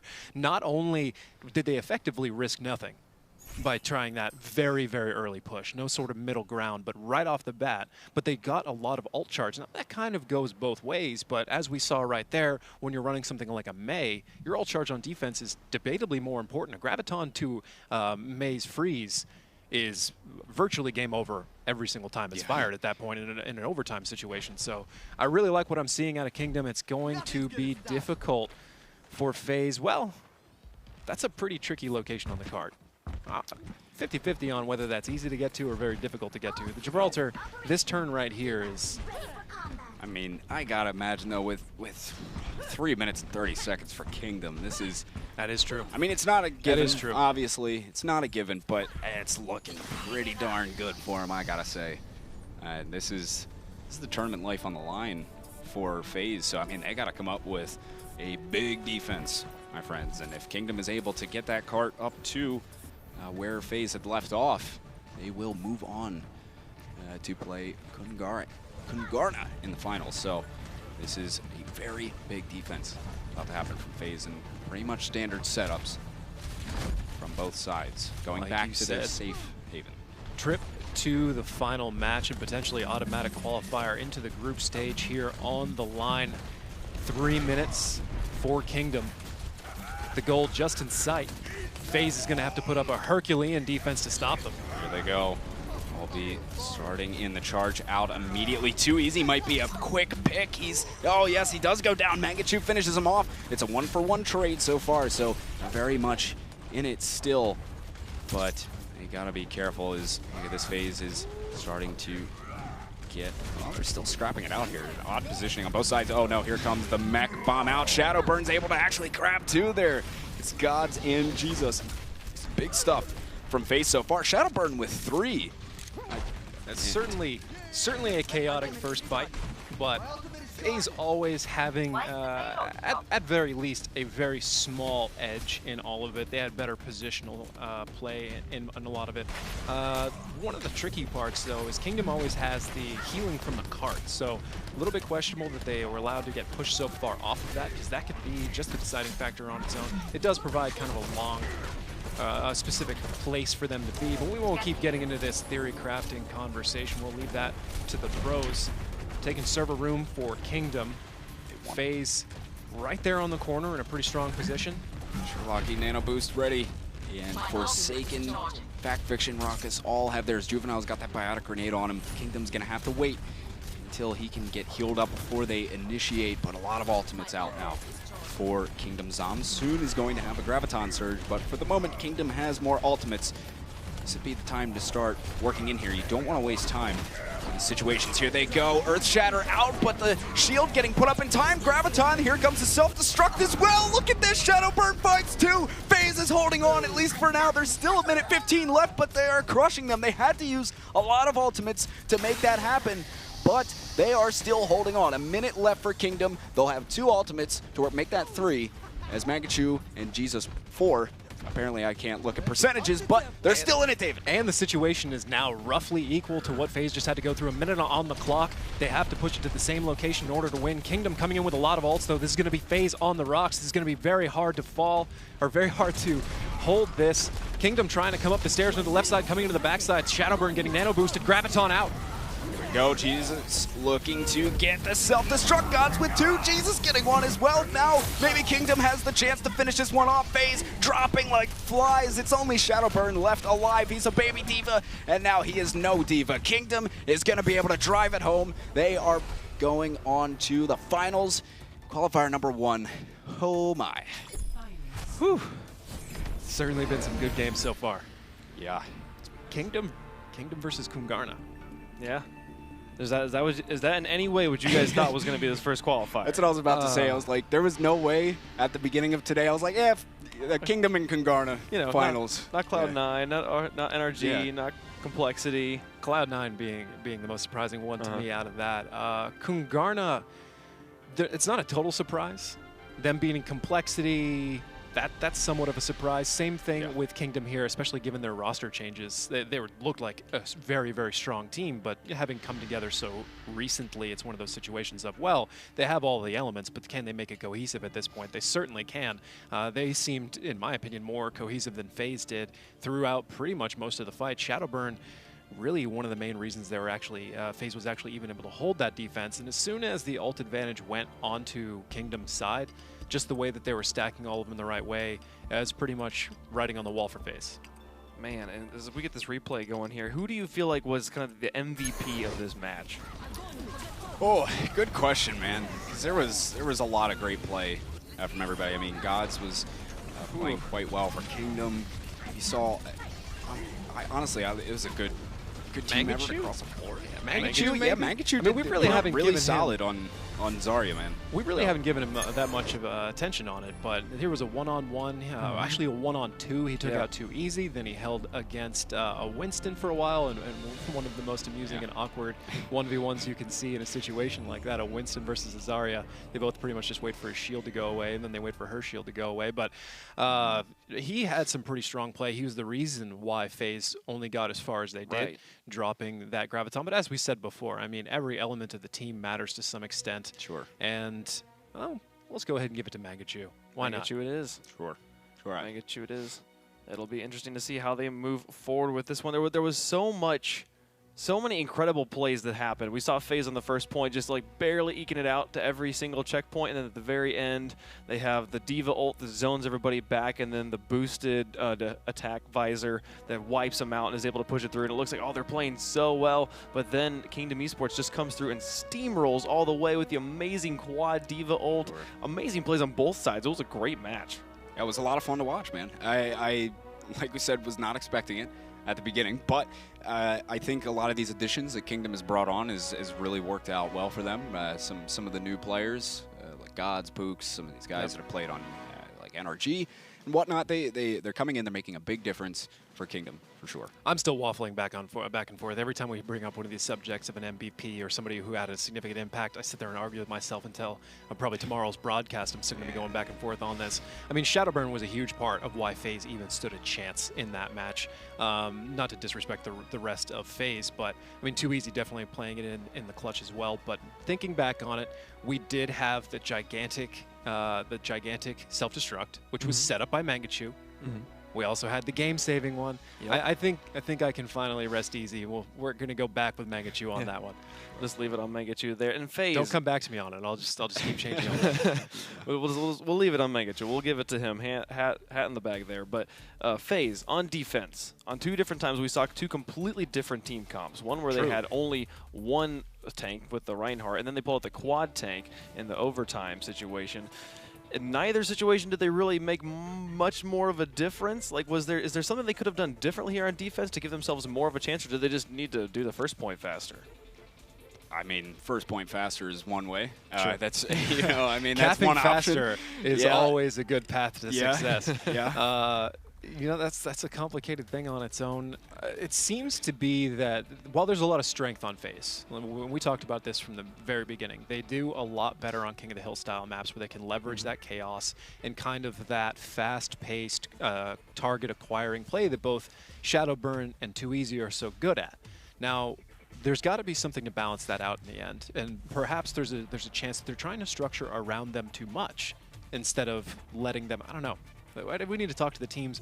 If they do make it into the tournament, we can get some interviews with them into the group play and really start to crack open why that team operates the way it does. But, I mean, every team has its own kind of internal dynamics. Sometimes you build an entire concept around Shadowburn because he does carry you a lot of the time. And then when he doesn't, what else do you have? But really, I'm not going to look at that match and say that FaZe lost it so much as I would say that Kingdom won it. Kingdom was looking incredibly, incredibly clean. No, they played very well, as did Kungarna, who will be our finals match. One of these teams qualifies for the Overwatch Winter Premiere.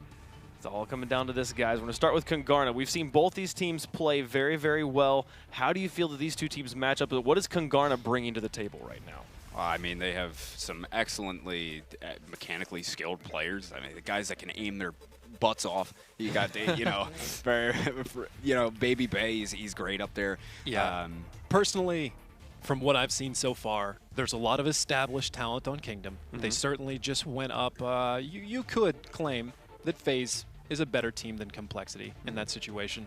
Again, you know, it's been so long since we've had a proper sorting tournament like this where everybody plays against each other. I kind of want to stay away from trying to rank people because when you get invited to different groups, you can always say, I should be 4th because, you know, I got Envious first. But we're gonna dispel all that right now. In the meantime, I just saw so much cohesion out of Kungarna. Every time you saw Hardblue get pulled, there was a Biotic to follow it up. Everybody was following it up. I mean, Hardblue essentially got out-roadhogged by Connor J because Connor J was just so synergistic with his team. I didn't quite see that perfect synergy out of Kingdom, but if they can get it in the next few minutes, this is going to be a match for the ages. Yeah, I mean, Connor J and Baby Bay, I think, are two of the big players here. Two of the big impact players for Kungarna going into this match. They have been all day, and I think they're going to be the ones to look for going up against Kingdom as well. So we talked about Connor J on the side of Kungarna here, their tank player, but Mangachu, clearly a favorite of ours moving forward as we get over onto the Kingdom Esports roster.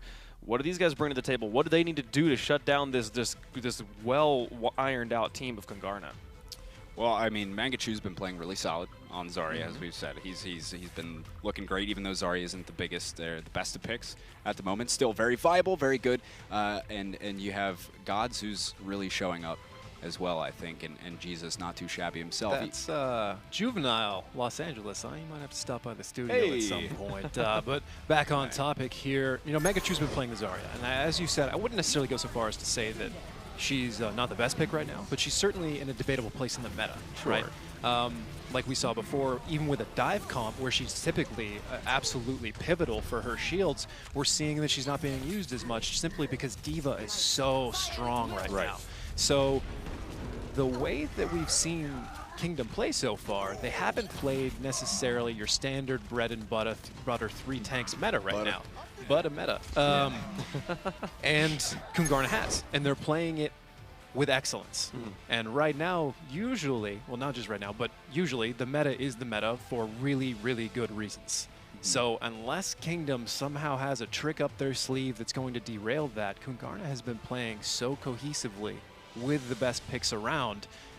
Well, I think about it could come down to map picks. Well, I mean, the other thing too is just because there are meta picks, there's meta, it doesn't mean things outside can't work too. I mean, we've seen, not at all. You know, we've seen Mangachu making, you know, Zarya work great all day. And we've seen dive comps work today. It's so just because something is meta doesn't mean you have to run it. Generally, right now, the 3 tank thing is just it's the safe pick. It's safe. And, I mean, and that's why a lot of teams are running it, I think. Not only does meta get formed by a multitude of reasons, right? At some point, this wasn't the meta, and the pros made it the meta. So obviously, doing something non-standard has to lead to a next iteration of strategy in general. But when it comes down to it, a lot of this is actually decided by statistics, studying pick records, those kinds of things. Now that you're studying the pick records of the pros themselves, but sometimes there's a lot of math behind it, right? And as with everything in statistics, you can get an approximation of the truth, but that doesn't mean it's always going to be the truth. It just means it's most likely to be the best answer. So anything can change. Right now, you don't see a whole lot of Reaper, but that doesn't mean that he's terrible anymore. So just not as good as Silver 76. Kingdom Esports with their win over FaZe broke our trend of Ilios being always the winning side. But we will be going to Ilios again for our first match of the finals. Winner takes it all and qualifies for the group stages. Who you got it on Ilios here? I'm gonna go with Kungarna. They're playing well. They're playing really well right now, I think. And I don't know. I just, even though Kingdom's got it too, they've been playing pretty on point. Kungarna just seems to have the whole package. You know, I'm not just disagreeing just to disagree here.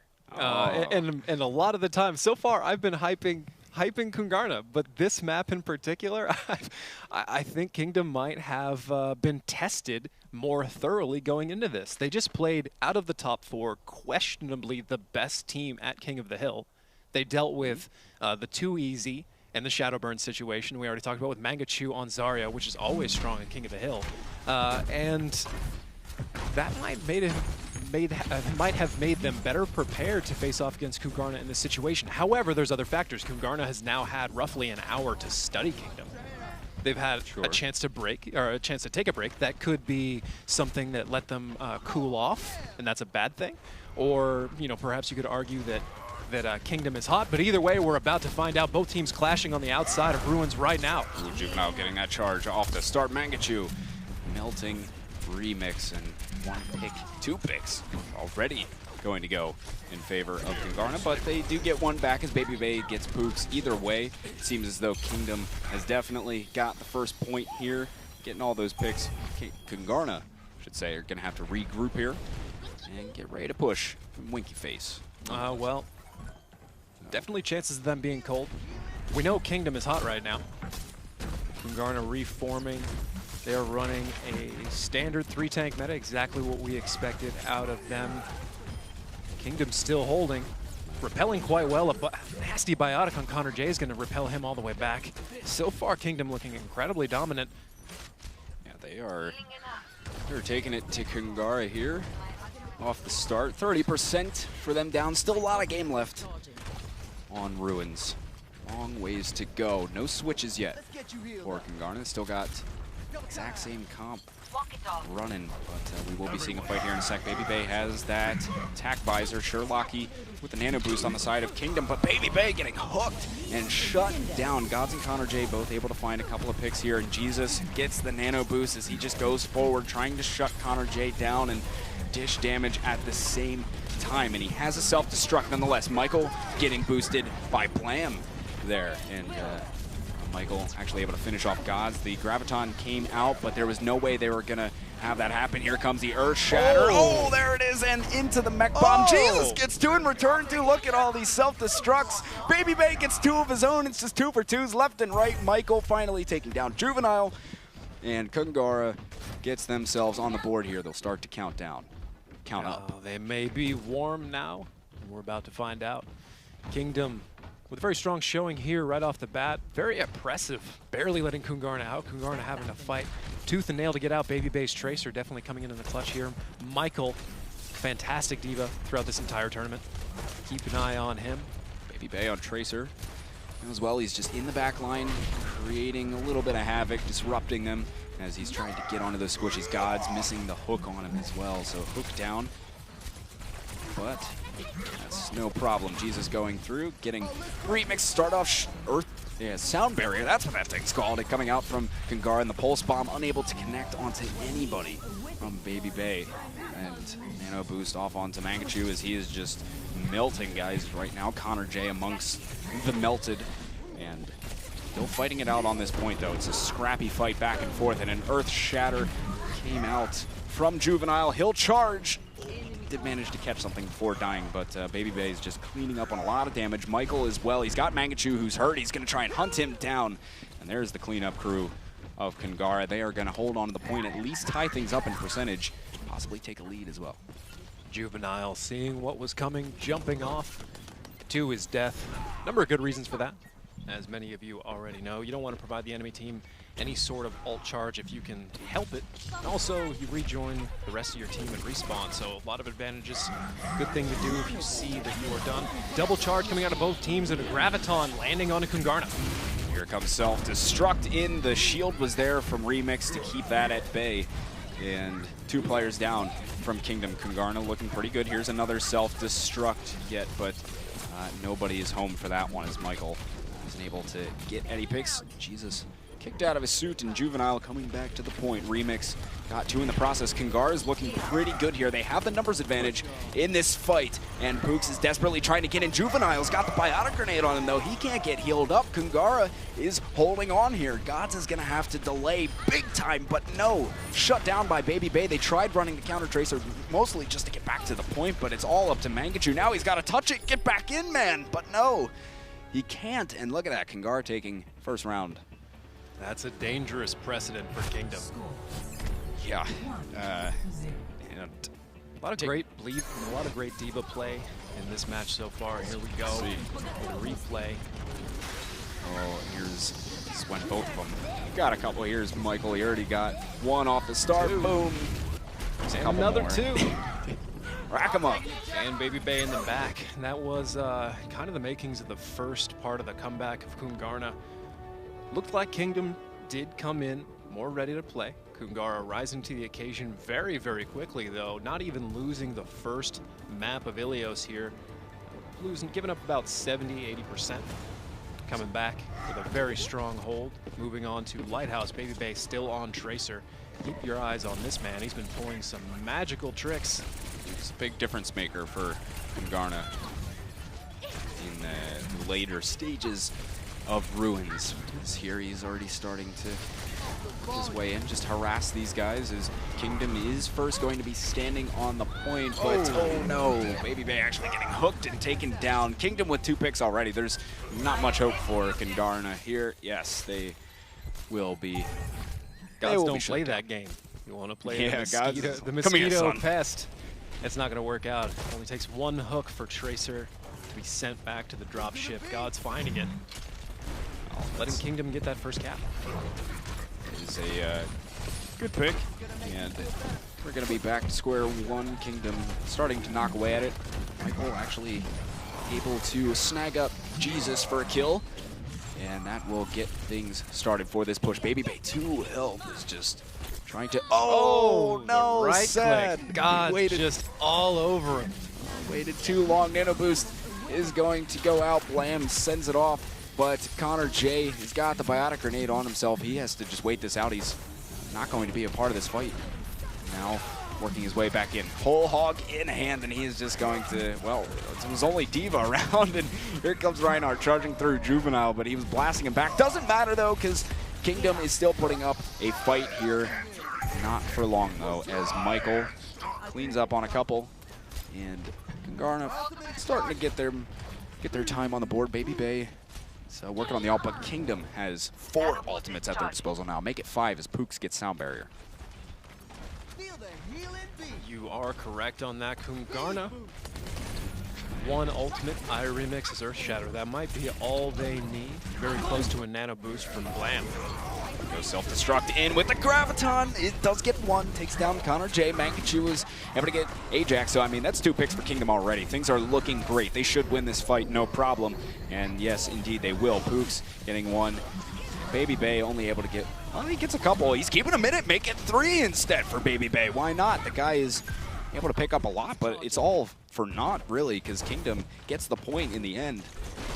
Kungarna is going to have to regroup. They'll have both support ultimates for the next fight, though. So, look on the bright side. Roughly equivalent in the ultimate economy situation here. Going back in quickly. Oh, no you don't, Ajax. No sound barrier for you. He was going for it. Big plays from Gods, Mangachu, and Jesus. Getting dropped there as well. Oh, or getting kills, I should say. But, man, that was a big hook to initiate for Gods. And Kingdom is looking solid. There'll be 1 last attempt for Kungarna to take this point. I'm ready to initiate self-destruct. Last attempt.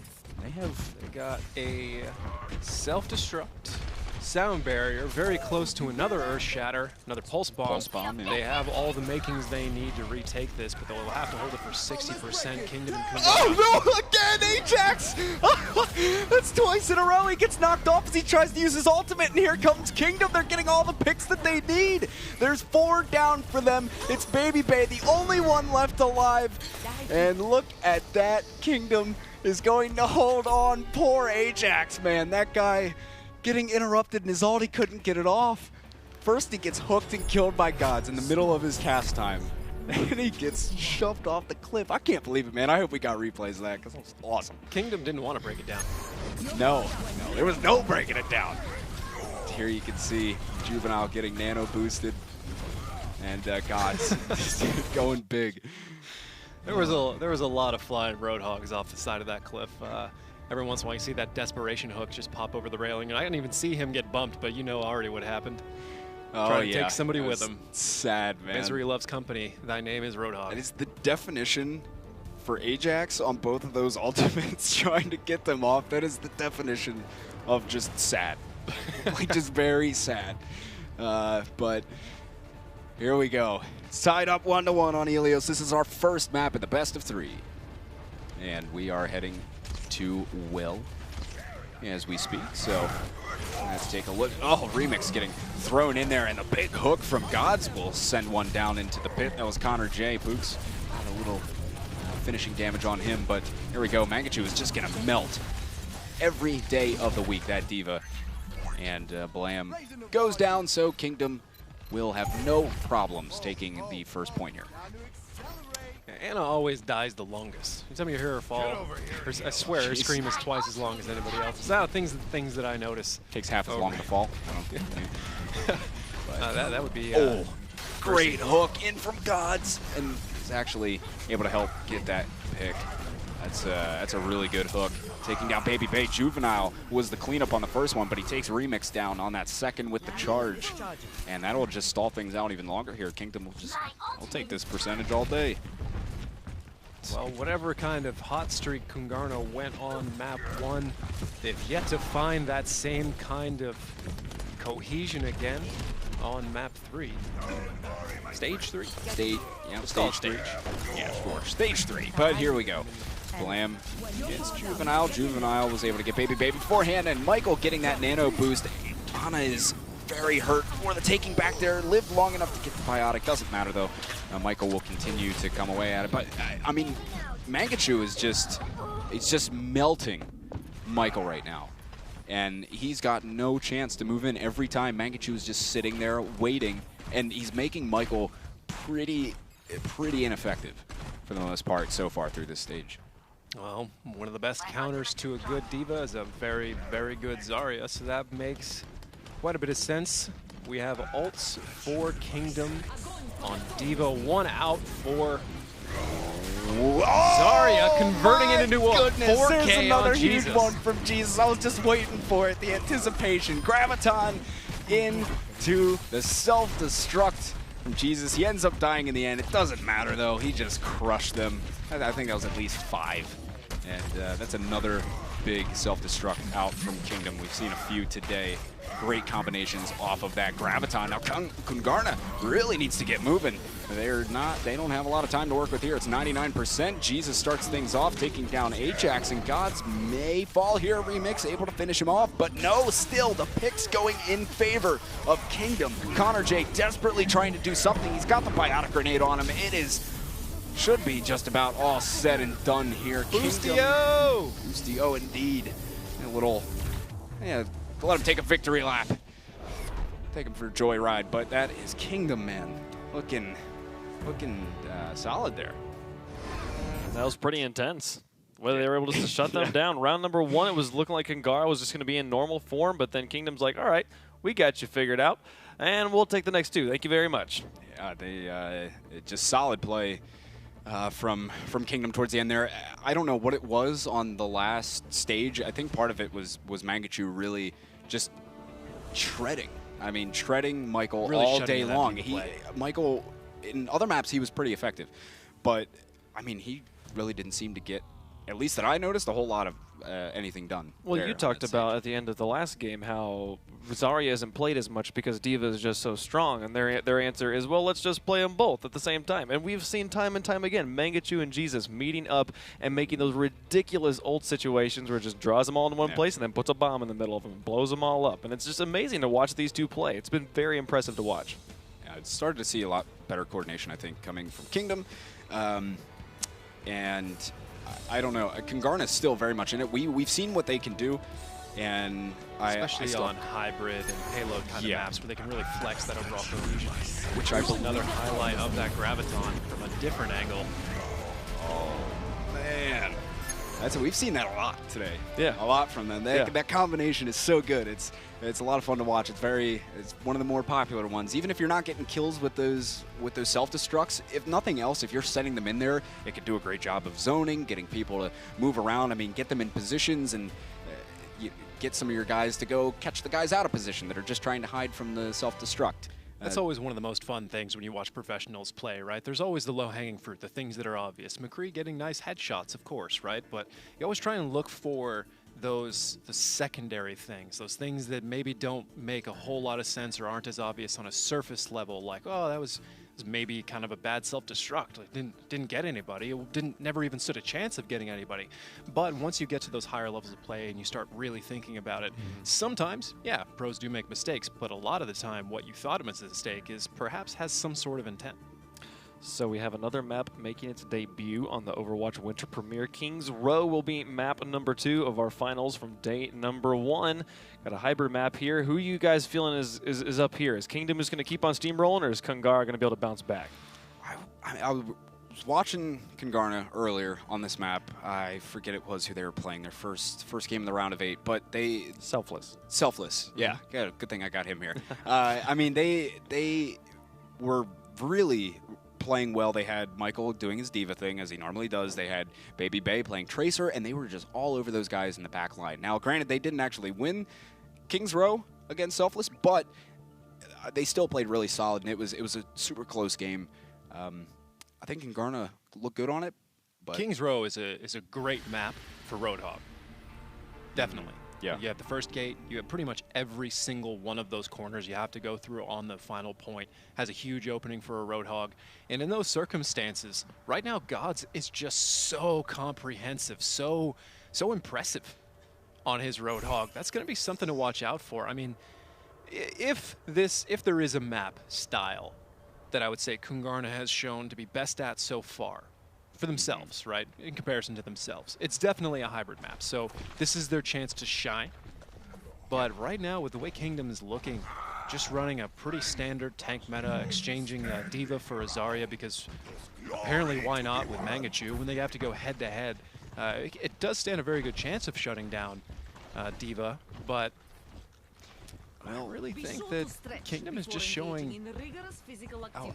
Kungarna is really going to put on a better fight on this one. Look at this. They really want to go for this dive comp. They got Baby Bay on Tracer, Connor J. Genji, and Remix on the Winston. No Reinhardt to be had. They got the Winston Diva mix, and I mean, I don't know how this is going to work. This will be interesting to see. Very dive-heavy comp. No Zarya to bubble the players that are diving in either. So we'll see if this goes, how well this works against the triple tank of Kingdom.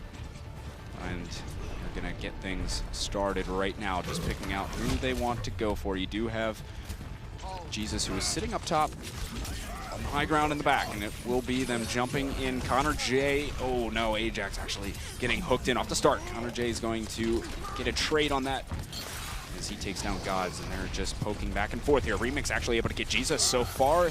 The dive comp is working out for Kungarna, but Sherlock getting down. A nice sleep on Baby Bay in the back, just leaving him there until he can bring back his Lucio friend, and then just a combo wombo, putting him down before he can even rewind.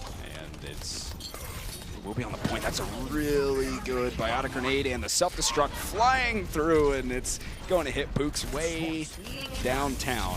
And the nano boost is going off onto the Winston, and Connor J has got that Dragon Blade out and just pounding away, and there's a big pulse bomb from Baby Bay as well. Kungarna looking good to take this point. They'll be on the cap, and they're actually going to grab it with pretty good time. Not bad, not bad. As far as ultimates, Kingdom, they'll have Graviton Surge Remix with the Primal Rage. Well, they used a lot Kungarna there towards the end. I mean, they got that Dragon Blade out there. Connor J actually now switching over to the Roadhog. I figure he doesn't want to play Genji anymore. The Roadhog is quite strong, but they still have Remix on Winston. You know, one thing to point out here is, from the first time we saw him to now, Baby Bay has not been playing Soldier 76 nearly as much. Well, Graviton Surge is out. Jesus able to get Remix, and that should already sway things in favor of Kingdom. Kungarna is just backing up. They know they don't want to press the issue any further, but oh no, Baby Bay was caught in. I have a bit of an issue. Okay, no. Now Remix switch. I was going to say, I had a bit of an issue with them staying on Winston because they're just open to hooks all day long, and they're still not really playing a dive comp. But here we go. The switch is coming through. And Baby Bay going to Soldier 76. This makes a lot more sense right now, especially given the 4-tank meta that's coming out of Kingdom. Playing Tracer against that is definitely an uphill battle. And God's looking for his opportunity. Misses the hook, but there is a lot of ults, or 3 ults to be exact, on the side of Kingdom. Sound barriers will go out on both sides. Baby Bay getting rocked, though. The hook from Gods. And Remix is going to be finished off by Pooks as he gets the cleanup. Still a good bit of time for Kungarna to work with, through the streets phase. Like Blam's got the nano boost as well. Sherlocky on the side of Kingdom, but still Kingarna's having a tough time finding their footing. They're actually going to switch Ajax from Lucio to Zenyatta. I'm really not sure how I feel about that. I feel like you need him on offense, Lucio, but it doesn't matter. Here comes a self-destruct. What's it gonna find? Just one so far, but Gods is going to get Remix at the end of that, and things, again, just not looking good for Kingarna. And here we go, Michael getting blasted out of his suit. We've seen this so many times before. Oh, he manages to stay alive that time, but still. God's surviving not only a Discord, but a nano-boosted Diva directly in his face. That's some fantastic healing by Sherlocky, and a big Graviton comes out. Mangachu, he was hiding around the corner. He gets a lot inside of that, and here comes Gods as well. The whole Hog is going to find 3 nano-boosted Hog nonetheless, just shredding these guys apart. Kingarna is getting embarrassed right now by Kingdom on the second point, just an absolute shellacking. And there's, I mean, look at this. Mangachu was just hiding around the corner. They had no idea what was going on, and God's coming in, nano boosted, just shredding them. That's one of the ways that Mangachu always finds such beautiful Gravitons. He knows where the enemy's going to be coming through. Some sort of choke point, gets around the outside, sets a surprise for him, drops the Graviton right from the side, opens it wide open for Gods to clean it up. Self-destruct into trying to initiate, but nobody home for that one, and the sound barrier will be used by Pooks as well as a Transcendence, and here we go! Kingarna finally getting themselves a little ground to work with. Baby Bay and company getting a lot of picks, and they will finally be able to move this forward. A minute and 50 left to grab the second point, and they've got one ultimate to work with moving forward. Kingarna through one of the more painful parts of King's Row here. Once you get through that first point, that gateway is always another problem. We're going on to the second point, which is honestly more in the favor of the offense most of the time, but defenses can nail a strong defense here.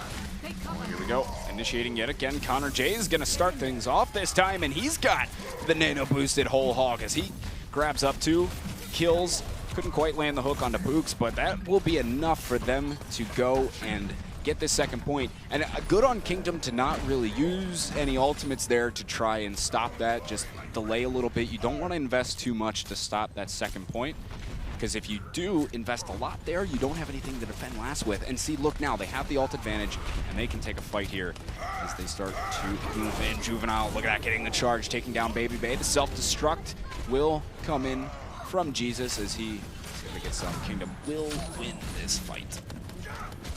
Oh, see ya. Better do that than let them stall you out too. Yeah. But still 2 minutes and 2 minutes left. Regardless, for Kingarna to work with, and Remix is going to have their shatter. Another fight coming in quickly. Kingdom with a lot of advantage. A lot of ult advantage, I should say, at least for the time being. But they're charging up quick for Kingarna. They're almost going to have Transcendence. Huge Earth Shatter out from Remix. Gets 4 or 5 in that one. 2 picks already going to win. Kingarna, Connor J, Ajax, Michael amongst the killers. And that is big Earth Shatter from Remix. That is going to let them go through. Kingdom's got to come up big. A lot of ultimates. A Reaper teleport to get another surprise coming out of Baby Bay. We'll be waiting for him, and here we go. Oh. Throwback to a little bit of Beyblade. He was only able to get 2 with it, but hey, that will still work for you. Transcendence comes through from Ajax as well, but that nano, or just the visor, I'm not sure if it was nano, but the visor from Jesus, he was in the back. There was nothing around to stop him. He could just sit there all day from the spawn side and mow him down. It was good timing for that to come through, but still, Kingarna gained a lot of ground. 55 seconds to cap. Baby Bay back to the Soldier 76. Kingarna is excellent with the hero changes. They always have some intent in mind, like you said, harkening back to the Beyblade, going back to the standard Soldier 76 now. Sound barrier comes through from Pooks. He'll send them on in, and Juvenile's up there just tanking on the front lines. Gets that biotic grenade, and Jesus is going to knock Michael out of the suit. And they trade off on picks here. Jesus getting Ajax. That's a really big pick. They can't go anywhere without him. So it is going to be Kingdom with Kingarna with 1 more shot to cap. Surprising hold.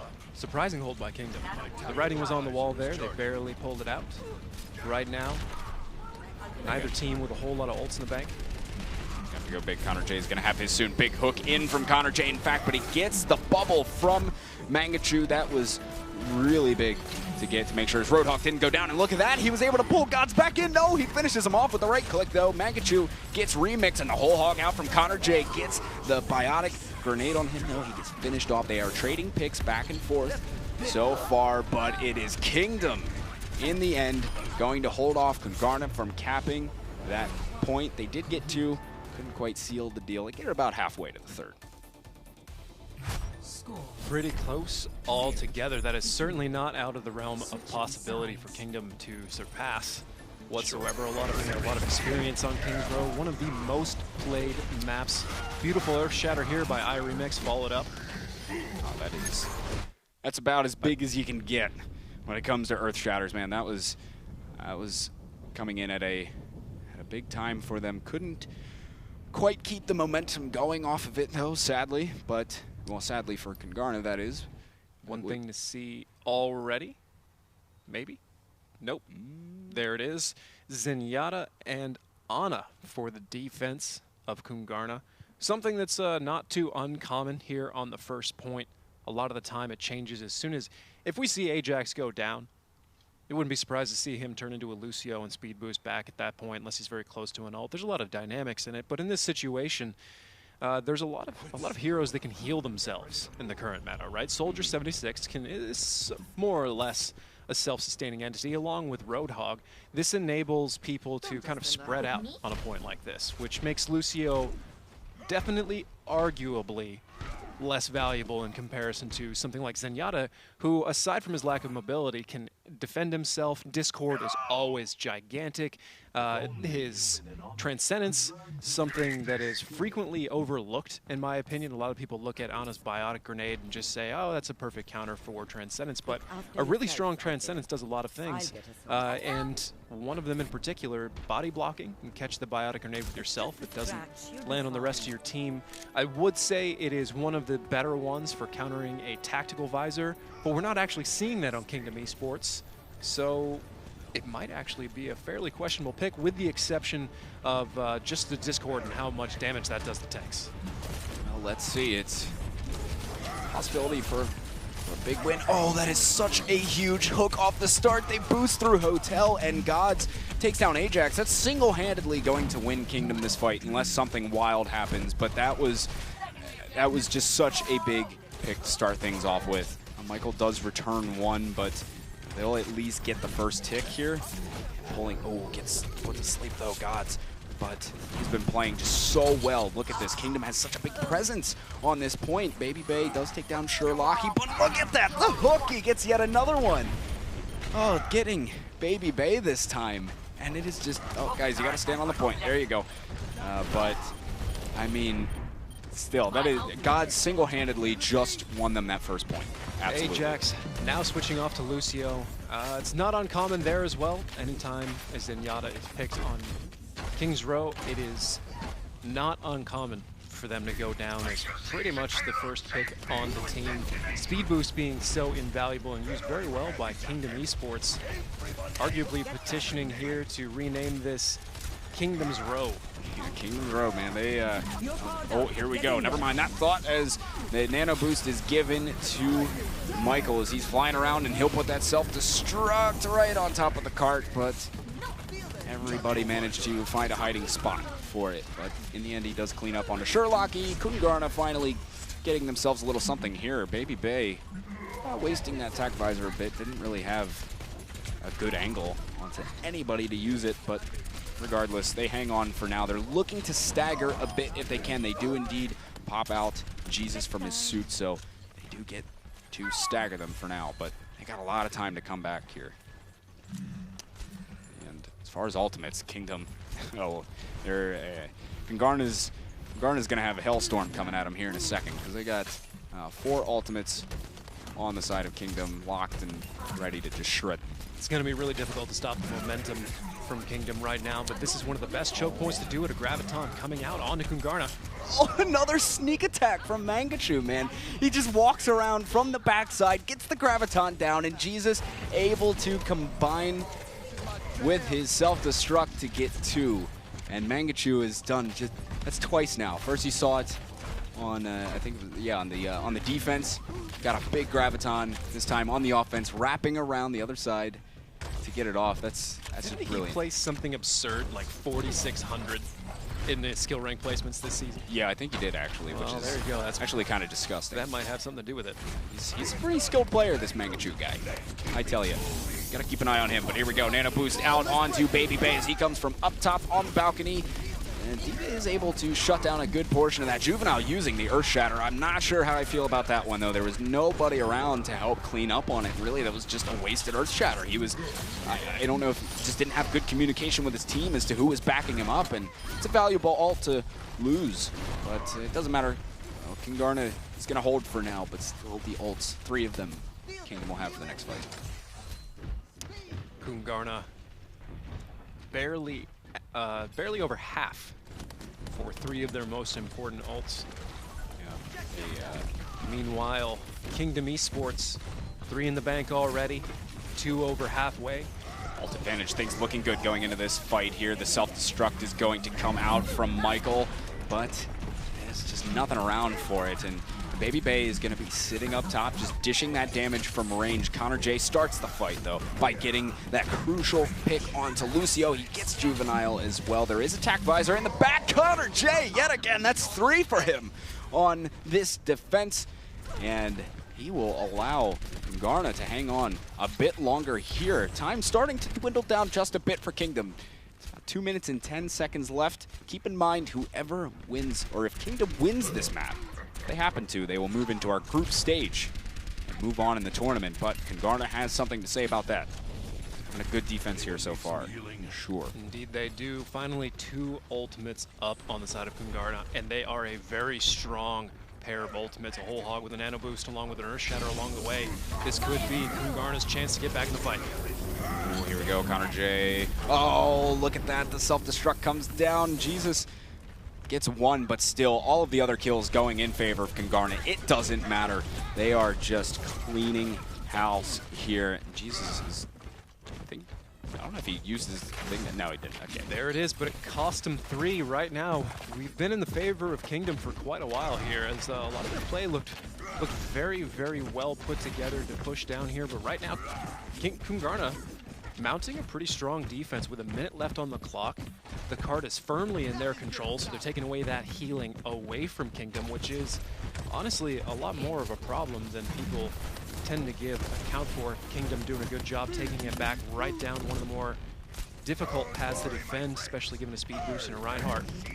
Here we go. They want to come in from this high ground, which is always an excellent option. Baby Bay is up top there. He's been quite the nuisance for Kingdom Esports. He just sits up top there. Good biotic grenade is going to land in onto Juvenile, and they will get the sound barrier. Oh, big Earth Shatter coming out, though. It will grab up at least 4. It doesn't matter. Kungarna is getting the picks that they need. Baby Bay, Remix, Michael, all of them dealing good damage. Now it's just down to 25 seconds. Kungarna is pushed up quite far, and they need to mount something here, Kingdom. They have a couple ultimates, but the ultimate advantage certainly in favor of Kungarna on this next fight. I'm not sure. I don't think Kingdom's going to be able to do it, but they're going to have to at least try, as they're starting to work back in. Oh, the charge from Juvenile is going to land on a Blam. That is a crucial for them. Self-destruct coming through as Michael was already able to get 1. Jesus gets Connor J as well. Kingdom with a little bit of life here. Just a little bit. They should be able to get this cap, I would imagine. They'll be able to push up there, but once they get it, they're really not going to have much time. Wow, Kingdom barely pulling that out. I can't even say barely. That was pretty well. That was pretty well handedly on their side of the map, cutting through a virtual arsenal of ultimates on Kungarna's side. Some very clutch use of them, in fact, blowing away a nano boosted Reinhardt with a whole hog, effectively canceling out 2 ults with 1, but. Oh, here we go. Nano boost out onto Michael. And there is going to be a graviton yet again. Kingdom is starting to roll with it. They get 2. And Remix is able to strike back with a couple, but still, it is Kungarna. Oh, self-destruct on the cart. Not really all that much there. Poops finishes off Michael, and Kungarna trying to hold strong here. Just keep a body on the card at least so they can't push. They're starting to get all their guys back together. And Juvenile, Sherlocky will both have an ultimate ready to go here. None for the side of Congarna. Actually, Baby Bay just now coming up on attack visor, so if he can find a good position in the back line, all the way in the back, might be able to do some damage. He's got to wait for that shield to be down first, though, but here we go. Charging in is Juvenile. He gets the nano boost as well, and the Earth Shatter. He's going to get at least 4 in that, taking down 2 people as Juvenile make that 3. That is a massive Earth Shatter into the nano boost, and he may have just won Kingdom Esports a trip to the group stage. There's 15 seconds left. They need to keep this cart moving along. They get a lot of picks. Congarna may have one last shot to get somebody back out onto the cart. Getting pulled in is Ajax. No, it's Remix trying to go. He's got to stand on it, but he doesn't get there in time. Kingdom Esports with a last-minute push, and they will be heading onto the group stage. Man, that's down to the wire yet again. What a play there. My goodness. Congarna, they started off this hybrid map the exact same way they started off against Complexity with the dive comp and able to take that first point very, very convincingly, but then they were not able to push it all the way through to the end, and that was their death as Kingdom Esports is able to get all 3 points, and they qualify for the group stage. And like we said before, at the beginning of the day, if you would have told me Congarna and Kingdom were playing in the finals of today's qualifier, I would have thought you were freaking insane. But Kingdom putting up an excellent showing. Congarna too. Got to give both teams credit. They played great today. Kingdom just a little bit better in the end. Yeah, both knocking out tenured teams to get there. Absolutely, yeah. The defense that held up for Congarna for so long and then just not able to quite finish it off there at the clutch moment when it mattered. Kingdom Esports is all over the board here. It was so many ultimates. It's one of the things, you know, up until that point, we're praising Congarna a lot for seemingly being aggressive when it mattered. Maybe they started feeling the most pressure at that point. Previously, up until that point, anytime that you would think a team might be kind of waffling on whether they want to be reserved or aggressive, they just went aggressive, and it paid out for them with dividends every single time. This time, holding 5 ults in the bank, letting Kingdom initiate that fight on them, cancel it all out. That might have been the moment where they could have held. Absolutely, and the very end, we'll have the replay here of the Reinhardt who charges in, gets the ult at the very end, boosted up, wins the game here for Kingdom. Oh. So big, man. And that just sent them, literally, just sent them a trip into the group stage. That one Earth Shatter. I mean, of course, a lot of things, it takes a lot to get there, but it's... You know, through the POVs that we were able to see, there was a large number of plays coming out from everybody there. I mean, even in that last one, while, you know, Juvenile was going absolutely nuts on them, there was a moment where he was a little bit at risk, and Ana was saving him. I think it was Sherlocky. Sherlocky had a great general like round, the whole tournament, honestly. Seen a lot of that play, watched him a lot in the round of 8, but you can't really isolate any one of them. If you had to, I think we can pick Juvenile. Sure. I've heard that we've been deceived. It is a best of 5 for the finals. So Kingdom Esports feeling great right now. They're on match points still. They have the 2 map advantage, but if they win one more, they will be in. But it is not over just yet. Called it a bit early there. It's a best of 5. We got one more match at least. Pleasantly surprised we get to see more gameplay. Hey, but that does give Congarna a chance to come back now. It does. Yeah, that blows my mind. But it's, you know, hey, here we go. I'm not sure if, I don't know. Well, we'll get to see it if it happens, hey. We'll see. We'll be moving forward. So Mangachu. I want to talk about Mangachu. We've been seeing him play great all day, and the sneaky Gravitons are just continue to come through for him in this game. That was a big part of what was able to push them through. Yeah, he had 2 distinct times where that happened. I mean, he was sitting waiting on defense behind the corner right through the first choke and the first point. He was just waiting there. And as soon as they came around, they had no idea. Boom. Got a big wipe there. He had another one later on, but combining that, did a great job as always combining it with other ults and coordinating pushes. Just good stuff. Maybe perhaps, I hate to start getting into these kinds of things, but maybe perhaps as you start coming out, if he's on defense, kind of get a quick look at the team. If you don't see a Zarya, just start wondering if he's around the corner with the Graviton, because that might be a thing. You know, at some point you can notice that he's not there. The games move very quickly. There's a lot of red on the map when you're out there playing, so sometimes a Zarya with pink hair and everything can kind of just get lost in the shuffle. But these are pro players. They can see those things. Overall, though, just great games from Kingdom. Yeah, again, them pulling this. Both of these teams, I think this is a big start for them in making more of a name for themselves. More specifically, Kungarna. The fact that they even made it to the finals here is big. Right. For Kingdom too, though. I mean, of course, they have great talent on that team. Don't get me wrong, but they haven't really had huge results yet.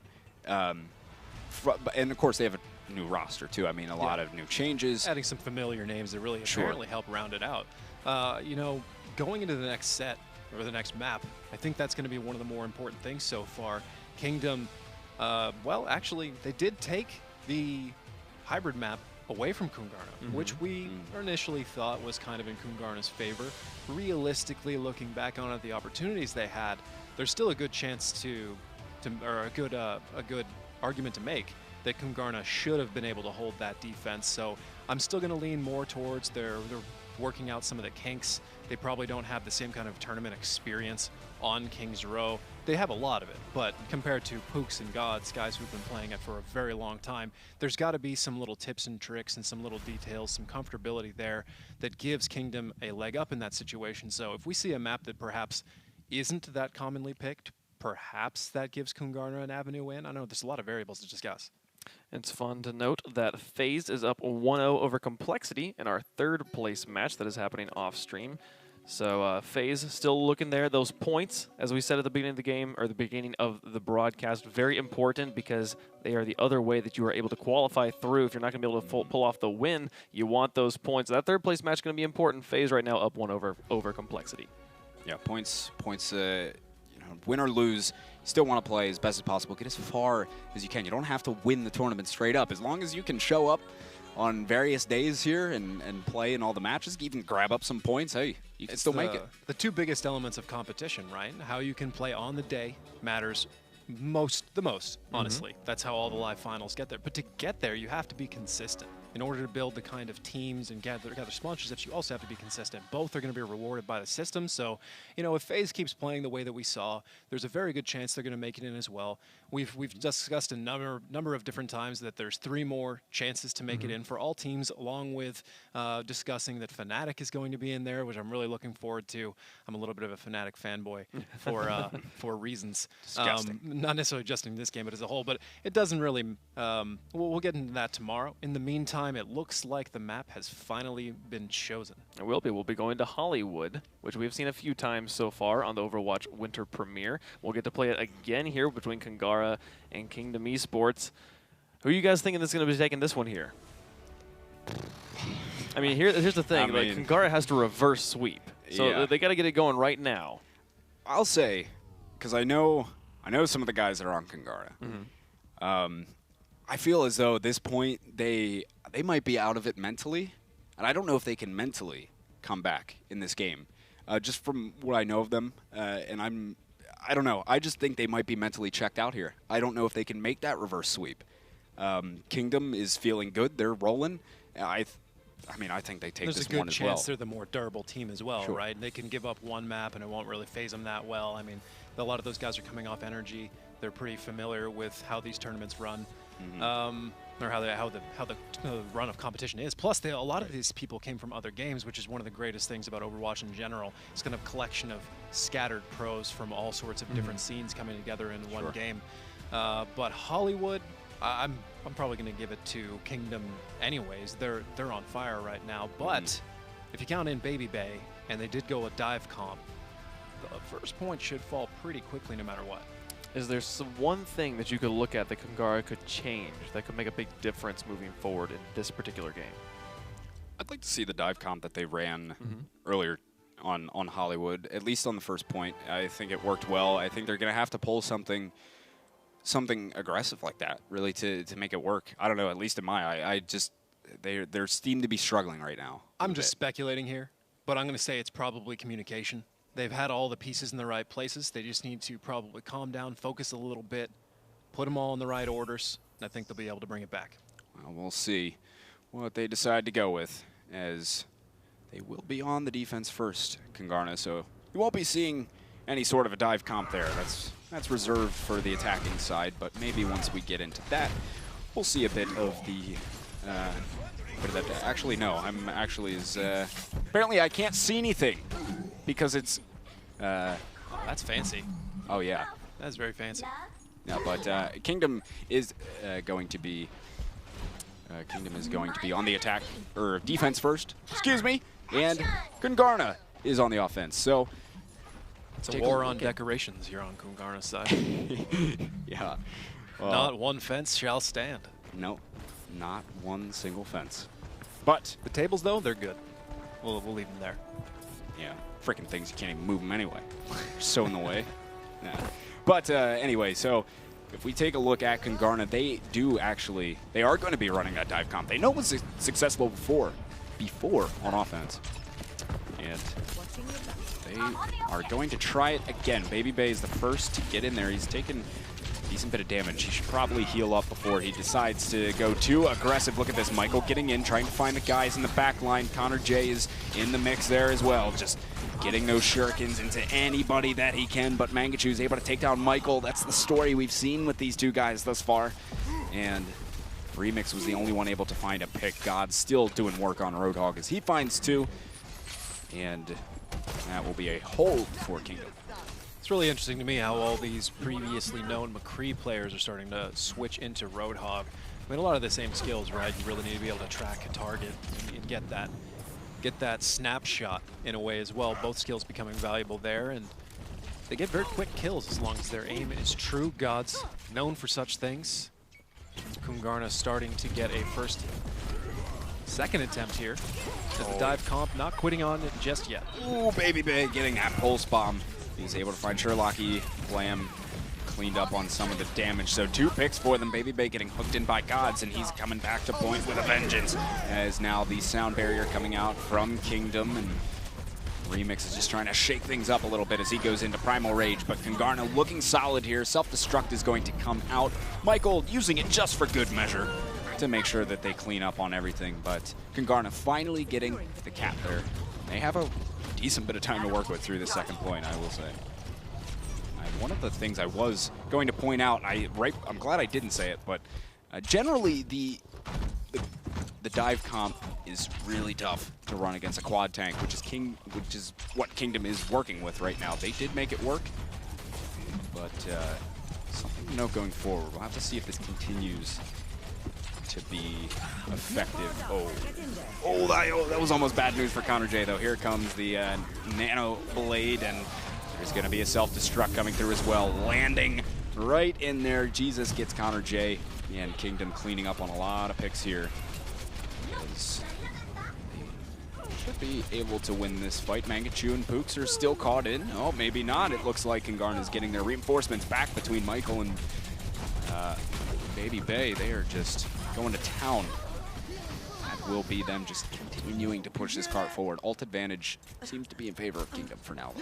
Whatever was causing problems with Kungarna in the last round seems to be resolved. Only took him 2 attempts to break the first point here on Hollywood, and so far, Kingdom has not been able to slow their roll.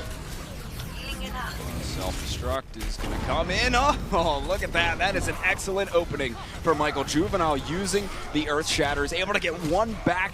Gods and Mangachu, Jesus included, they're all going to town and making some big plays as they come back in that fight. Initially, Michael went huge to get the opening self-destruct, and I thought there was going to be no way for Kingdom to stay in that fight, but they made it happen. And they're going to hold on for now. 3 ultimates to their name on Kungarna as well. 3, almost 5. Get a primary really. pulse bomb, sound barrier, very close to a nano blade as well. Meanwhile, for Kingdom, simply a self-destruct. Baby Bay is all over it. Boogs on top of the jail there. God's getting us started though as he gets Connor J, who's on that Genji. Mangachu getting the boosted Zarya, and the sound barrier out from Kingdom as well, just to make sure that they solidify the victory on this fight. And God's getting the pick on the Remix there. Definitely will. Kungarna is backing up. They're having a lot of trouble here getting through the streets phase. I mean, they're working it little by little. They're moving forward, but they've seemed to hit a bit of a rough spot here. 2 minutes and 15 seconds to work with.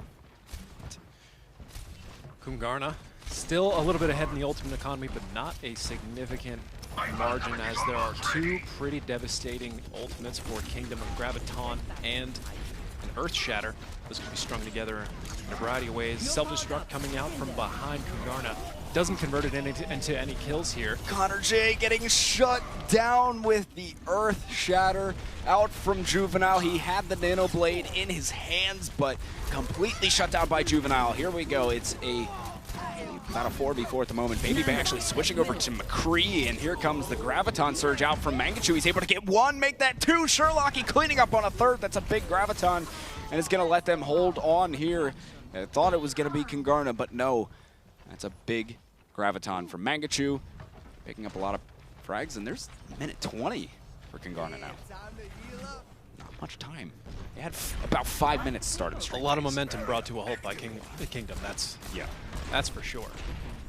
Baby Bay now trying out a McCree. A lot of hero changes coming out of this guy. Yeah, he's able to play it all. He can play quite an assortment of DPSs, this man. He's quite skilled here. It's the Deadeye in the back, going to try and just zone him out a little bit.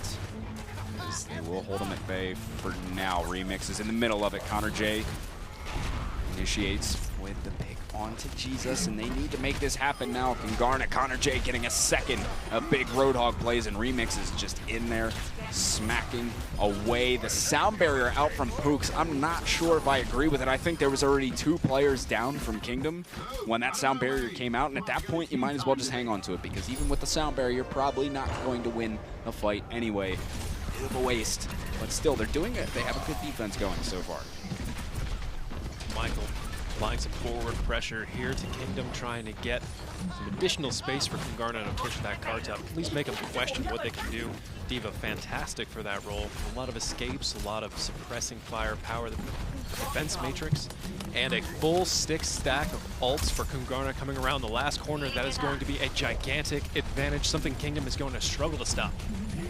Oh, here we go. They should use these efficiently because they can continue to roll with this. If they do so, Remix shutting down that Earth Shatter as Juvenile was trying to get it off. Deadeye in the back finds one. That's Gods. And now Kungarna wants to press the issue. See you later, Juveniles. He gets hooked and cooked by Connor J, and now Baby Bay wants to work his way in. He sees Ana in the back. There's still 4 ultimates on the side of Kungarna, and there's going to be 3 up for Kingdom as well. They got 1 minute left to secure this cart. And they are looking good right now. Kingdom is going to have to come out last second. Here comes the Graviton from up top. They will all come out on that top side. Oh my goodness, yet again. Jesus is going to land the touchdown of a self-destruct. Michael comes through at the end, gets a couple of his own, but still, Jesus, he's been so on point with those self-destructs today, combining it with the Graviton Surge of Mangachu, coming up big again to hold off on that point. You can see it again right here. They come out from up top. So sneaky, so well done. Man, that was huge to save that point.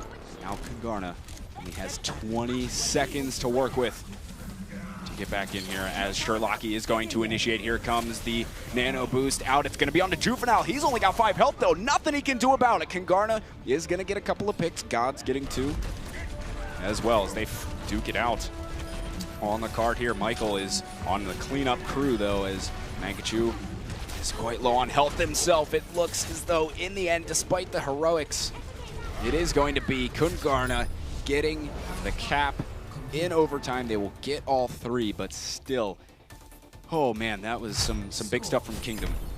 Came out there, good defense overall, I'd say. Kungarna pushing through, not necessarily in record time. Very good hold coming out of Kingdom. Anything but. Surprisingly effective hold against a 6 stack of ultimates like that. Yeah, they really showed good perseverance there. Kingdom, they will get themselves geared up to go on the offensive side now, as they need to come up quite big. Well, if they can, if they can get to last, doesn't matter. If they can get to last, get some time left, even any semblance of time, and give themselves a shot at capping the first point, Kingdom will be looking good.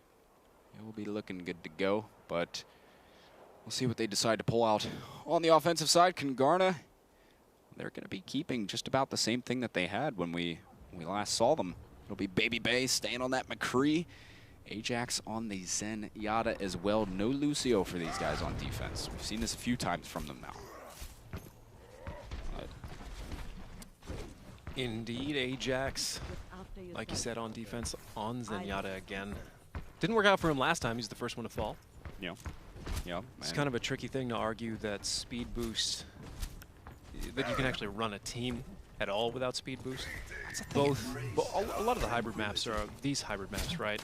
Numbani, Kings Row, Hollywood. A lot of them have a lot of those angles to where Zenyatta can survive despite all that mobility, but you gotta have some good positioning, man. It's not been working in the past. You really have to have some good positioning. And if you're trying to get a lot of that DPS in, you can get dragged out, people can find you, and it's not the hardest thing in the world for the enemy to do, to kind of push around until they find that position, speed boost directly on top of you, and then it's over.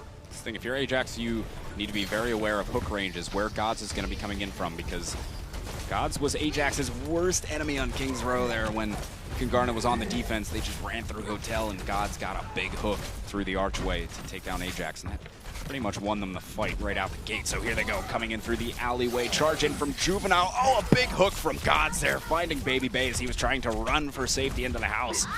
And Gods thought otherwise of that. We see a one-for-one trade thus far. Connor J still on the point. A lot of guys stuck back in the little garden, your little courtyard. And Michael out of suit is just going to be poked at by Mangachu, is desperately trying to finish him off. And God's picking off. I'd rather see Michael just kind of go in and die at that point. But, I mean, either way, it's a big start for Kingdom there. God's getting a pretty clutch 2K there as well. Don't know if you guys were able to see it. It's not a huge point, but it's just impressive on its own.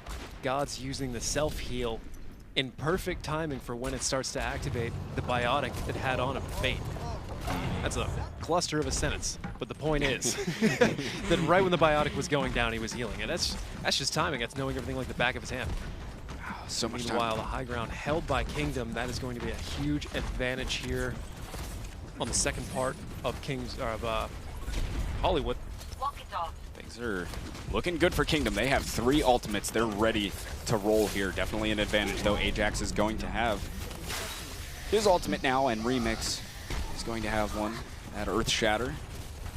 And now Blam has actually got it. So we're even in the ultimate game, and Michael will get the nano boost. He's up top on the roof. Sherlocky sends that off onto him, and now Gods will get sent forward with a nano boost, and the whole hog Remix just getting completely melted. Almost a great hook from Gods onto Baby Bay up top. And Baby Bay was actually able to find one. The Transcendence came through. A big hook from Gods as well, getting Blam. We've just seen hook after hook. Here comes the self-destruct. Connor's gonna get caught in the middle of that.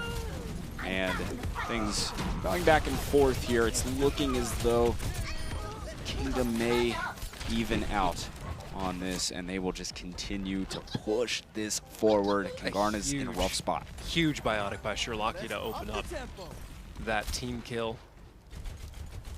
And meanwhile, Kungarna coming out, starting to put up a little more resistance. Kingdom's just going to back off, rejoin with their own respawning players. They pushed the card as far as they could safely. Now they're going to reset and look for that angle. Looks like they're going to speed boost charge right into the back line. Oh, it took someone into jail there. Baby Bay getting hooked by Gods yet again. And Juvenile is going to get taken down, but still, Gods has been a big factor for Kingdom so far in this game. Poops is able to finish off Connor J, man. It is just the Kingdom show right now. Still scrapping it out on the fight. Self-destruct's gonna go out. Michael was able to get one. It was only Jesus that he could find. Kungarna starting to take the cart back here, but still got 3 minutes for Kingdom to even get the cart to the doors. And the way they've been playing so far, I don't think that'll be much of an issue. Baby Bay, though, looking to go up top, maybe look for a good spot for this Deadeye that he's got in his pocket. While the odds are very, very good that Kingdom is going to make it all the way, every minute here matters, every second matters, as if they're able to win this map, they win the match. Big Graviton coming out from Mangachu. Go, he's going to get everybody caught up in it. Just about everybody. Oh no, big whiff from Juvenile on the Earth Shatter. He's found nothing, and Mangachu, Remix both able to trade out on some kills, and now Kingdom is going to go up 1 pick on them, is still just backing off a little bit. Juvenile on the cart. staying gritty on there, but Baby Bay he knows they can't do much here. They better get back quick to meet up with these guys. I don't know if Garna's, I don't think they're going to be able to come out and stop this. Maybe. It's surprising the Kingdom even got that done with how many ults just got completely canceled out by Kungarna. Kungarna back on the point. It's coming down to the wire here. Oh, another big whole hog out from Gods. 2 kills and a lot of damage to go along with that. As Kungarna just getting melted yet again here. It's good they didn't invest too much, I don't believe, Kungarna, other than a sound barrier, which... Oh, they're short spawning him. Oh no, this is... Oh yeah. Stagger. Get some extra ult charge anyway. That is a disaster. So some members of Kungarna did not spawn by the time that those doors opened. They spawned at the frontal location right there. The doors opened immediately afterwards, allowing Mangachu to step up along with Juvenile and put them back to where they came from. That's going to provide another 10, 20, 30 meters for free for Kingdom. Definitely make it uncomfortable for Kungarna. Baby Bay has been having such a rough time, and here comes the Graviton from Mangachu. Oh man, nobody home.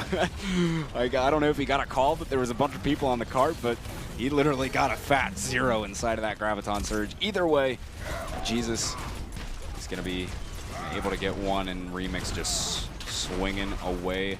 I heard a Deadeye in the back there, but I think that's going to find anything. Kingdom looking to reinitiate here as they start to play a bit more aggressively. Sherlocky getting, well, the sleep onto Remix off the start, and now he'll put a Biotic in the back there. Baby Bay's going to go down. What a Biotic into the snipe onto Baby Bay in the back line. That is actually crucial for them, because here comes now the whole hog and the nano boost. Gods is looking to go to town here. That's 3 for him. Oh my goodness, make it 4. And Kingdom Esports looking to finish this one off here. They're going to have a lot of time left after capping this card. Well, a decent bit of time. Minute 27, still, if they can get first. Sherlocky, the great enabler in this situation, then setting up Gods to absolutely crush Kungarna there at the end. But here you can see Gods doing work. He was doing this all map long, not even just with the whole hogs and the nano boost, but he was doing this with just hooks, initiating fights, getting picks. I mean, off the start, he had Baby Bay's number. I mean, he couldn't catch a break. He just kept pulling him left and right. He couldn't get away. Baby Bay certainly has not had the same kind of definitive presence he had Absolutely, in the first match. That could be a testament to the skill of Kingdom, the experience they have. Could also just be a number of other factors. It's starting to get long here on the tournament day for many of these guys that have been playing for hours on end. If you're not accustomed to that, it can wear on you. They're playing in a tough situation. Absolutely. Minute and 27, Kingdom. They have a chance to seal this, end it, end their marathon, and become the first to enter group play. They have a minute and a half to do so on the first point of Hollywood. Certainly not impossible. Not impossible at all. With the way Kingdom's been playing, I expect it to happen. Kungarna is going to have to come up huge, because they've been having a lot of difficulty with Kingdom. And we'll have to see Baby Bay now actually switching over to the Zarya. We have a quad tank set up for Kungarna. They are in this one for the long haul. They want to tank all this damage and just get the heals out. Still no Lucio, though. It's just Ajax sitting on Zenyatta. The charge is going to come out of the gate. God's not able to find anything with the hook, but it doesn't matter. Jesus is going to take down Remix. That is a crucial one off the start here, because there's no shield to save you from the hooks of Gods, and he is going to get yet another one. It is looking good for Kingdom here, folks, to move into the group stage. They have just slaughtered them on this first point. They're going to put the time down. I don't know. That's it. Yeah, that's it. There's no way they're getting back in time. I mean, they don't even have, A Tracer might barely touch it, but that was so clean. Wow. Easy. Easy for Kingdom. He just rolled in there, man, but wow. That was some good stuff. So Kingdom becoming our first qualifier. That's right. Yeah. Yeah, King. Close there at the end, but yeah, gonna be a Kingdom. Gonna be pulling off the win here, as long as I don't get told that it's actually a best of 7. Please no. I think, please yes, please no. Please yes, but at this time I do think I do feel like it's pretty clear the Kingdom is the stronger team at this particular moment on this particular day. We've talked about showing up on the day being important, and Kingdom, they've shown up today. Yeah, Kungarna, looking forward to seeing them come back tomorrow. Looking forward to seeing Kingdom play in the group stage against all the other 7 teams that make it. Big congratulations to them, Gods, Pooks, and all of them that just jumped from one team to another. It's always a big risk, but it's already paying off. And we've been talking about Mangachu every game with Kingdom, but I think it was Gods who was the big player in this one. He'll be our replay for the finals here, and holy cow, he pulled out some amazing plays in this match. He really did. Big difference maker. Of course, he's Sherlocky there. That's some excellent just mechanical skill on him. But, I mean, Gods really was a big factor for Kingdom throughout all of Hollywood. Yeah, no, it was. We saw at the beginning Connor J versus Harblue, and we were talking about that Roadhog matchup. And now we got to see Connor J versus Gods, and it wasn't as much of a Roadhog v Roadhog sort of situation, but I do think that Gods was clearly just the better player in this particular situation. He was. I mean, he got. I can't even count how many times. I think it was 3 that he got Baby Bay, 3 or 4 back to back. He was just hooking him constantly, and getting that pick. And he did that various other times. I'm not going to get into comparisons. He was definitely an amazing Roadhog all around. I gotta definitely point out what Sherlocky was doing that entire set. Always there in the clutch. A lot of amazing sleep darts, great nano boosts, great biotics more than anything else. Healing Gods enabling him to do so much of that. Ana's such a powerful force on the battlefield right now. You have to always pay a little bit of attention anytime you see everybody going nuts like that. And Gods absolutely deserves the praise. Just want to make sure Sherlocky gets it too. Well, that will wrap us up here. We will go to the standings of our first Overwatch Winter Premiere qualifying. You can see there on the top, Kingdom Esports taking the crown. Kungarna coming in on 2nd, and Complexity FaZe, they're still battling it out there in 3rd and 4th, so we'll find that one out shortly. But there's our top 8. Man, it's such a weird thing to see. Because coming into the day is just not what it's not upside what down. Yeah, seriously. Like, what is this? Kingdom taking the first qualifier? That's crazy. That's crazy talk. But I mean, congrats for them. That is some serious, seriously well done. I mean, Look at the rest in expected that. 5th through 8th, though. You've got Liquid, Immortals, NRG, Cloud9 got knocked out before they got into the top 8.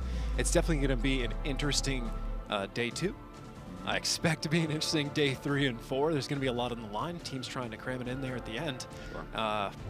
They're going to have to put their best foot forward and get through this. And it's going to feel good knowing for the teams who are left behind that the team that qualified is not playing in the next qualifier. They're not going to have to deal with Kingdom Esports moving forward. Selfless might feel a bit better moving forward with that one in FaZe and these teams that didn't quite make it in. Maybe they'll be here tomorrow. We'll see. Because there's going to be at least one different team in our finals tomorrow. Sure. Yeah, at least one. And I mean, we still have 3 more days of this. So still a lot of Overwatch to be played, a lot of qualifiers to go through. This is only the beginning. I mean, you know, the guys that didn't make it today, still points for all these teams, which are going to mean a lot moving forward. And especially when we get into maybe the 3rd and the final day, it's going to be interesting to see that point race play out. I expect to see some interesting stories develop as we see probably some rematches, perhaps, especially, you know, eyes on Cloud9 tomorrow, right? Is it going to happen? Are they actually going to get through in that instance? I think they will. I don't know exactly what went on with them today. I know a lot of teams are stretching themselves thin to participate right now. There's a lot of events going on, getting into holiday season. Cloud9, I expect to see them in the top 8. And it is officially in.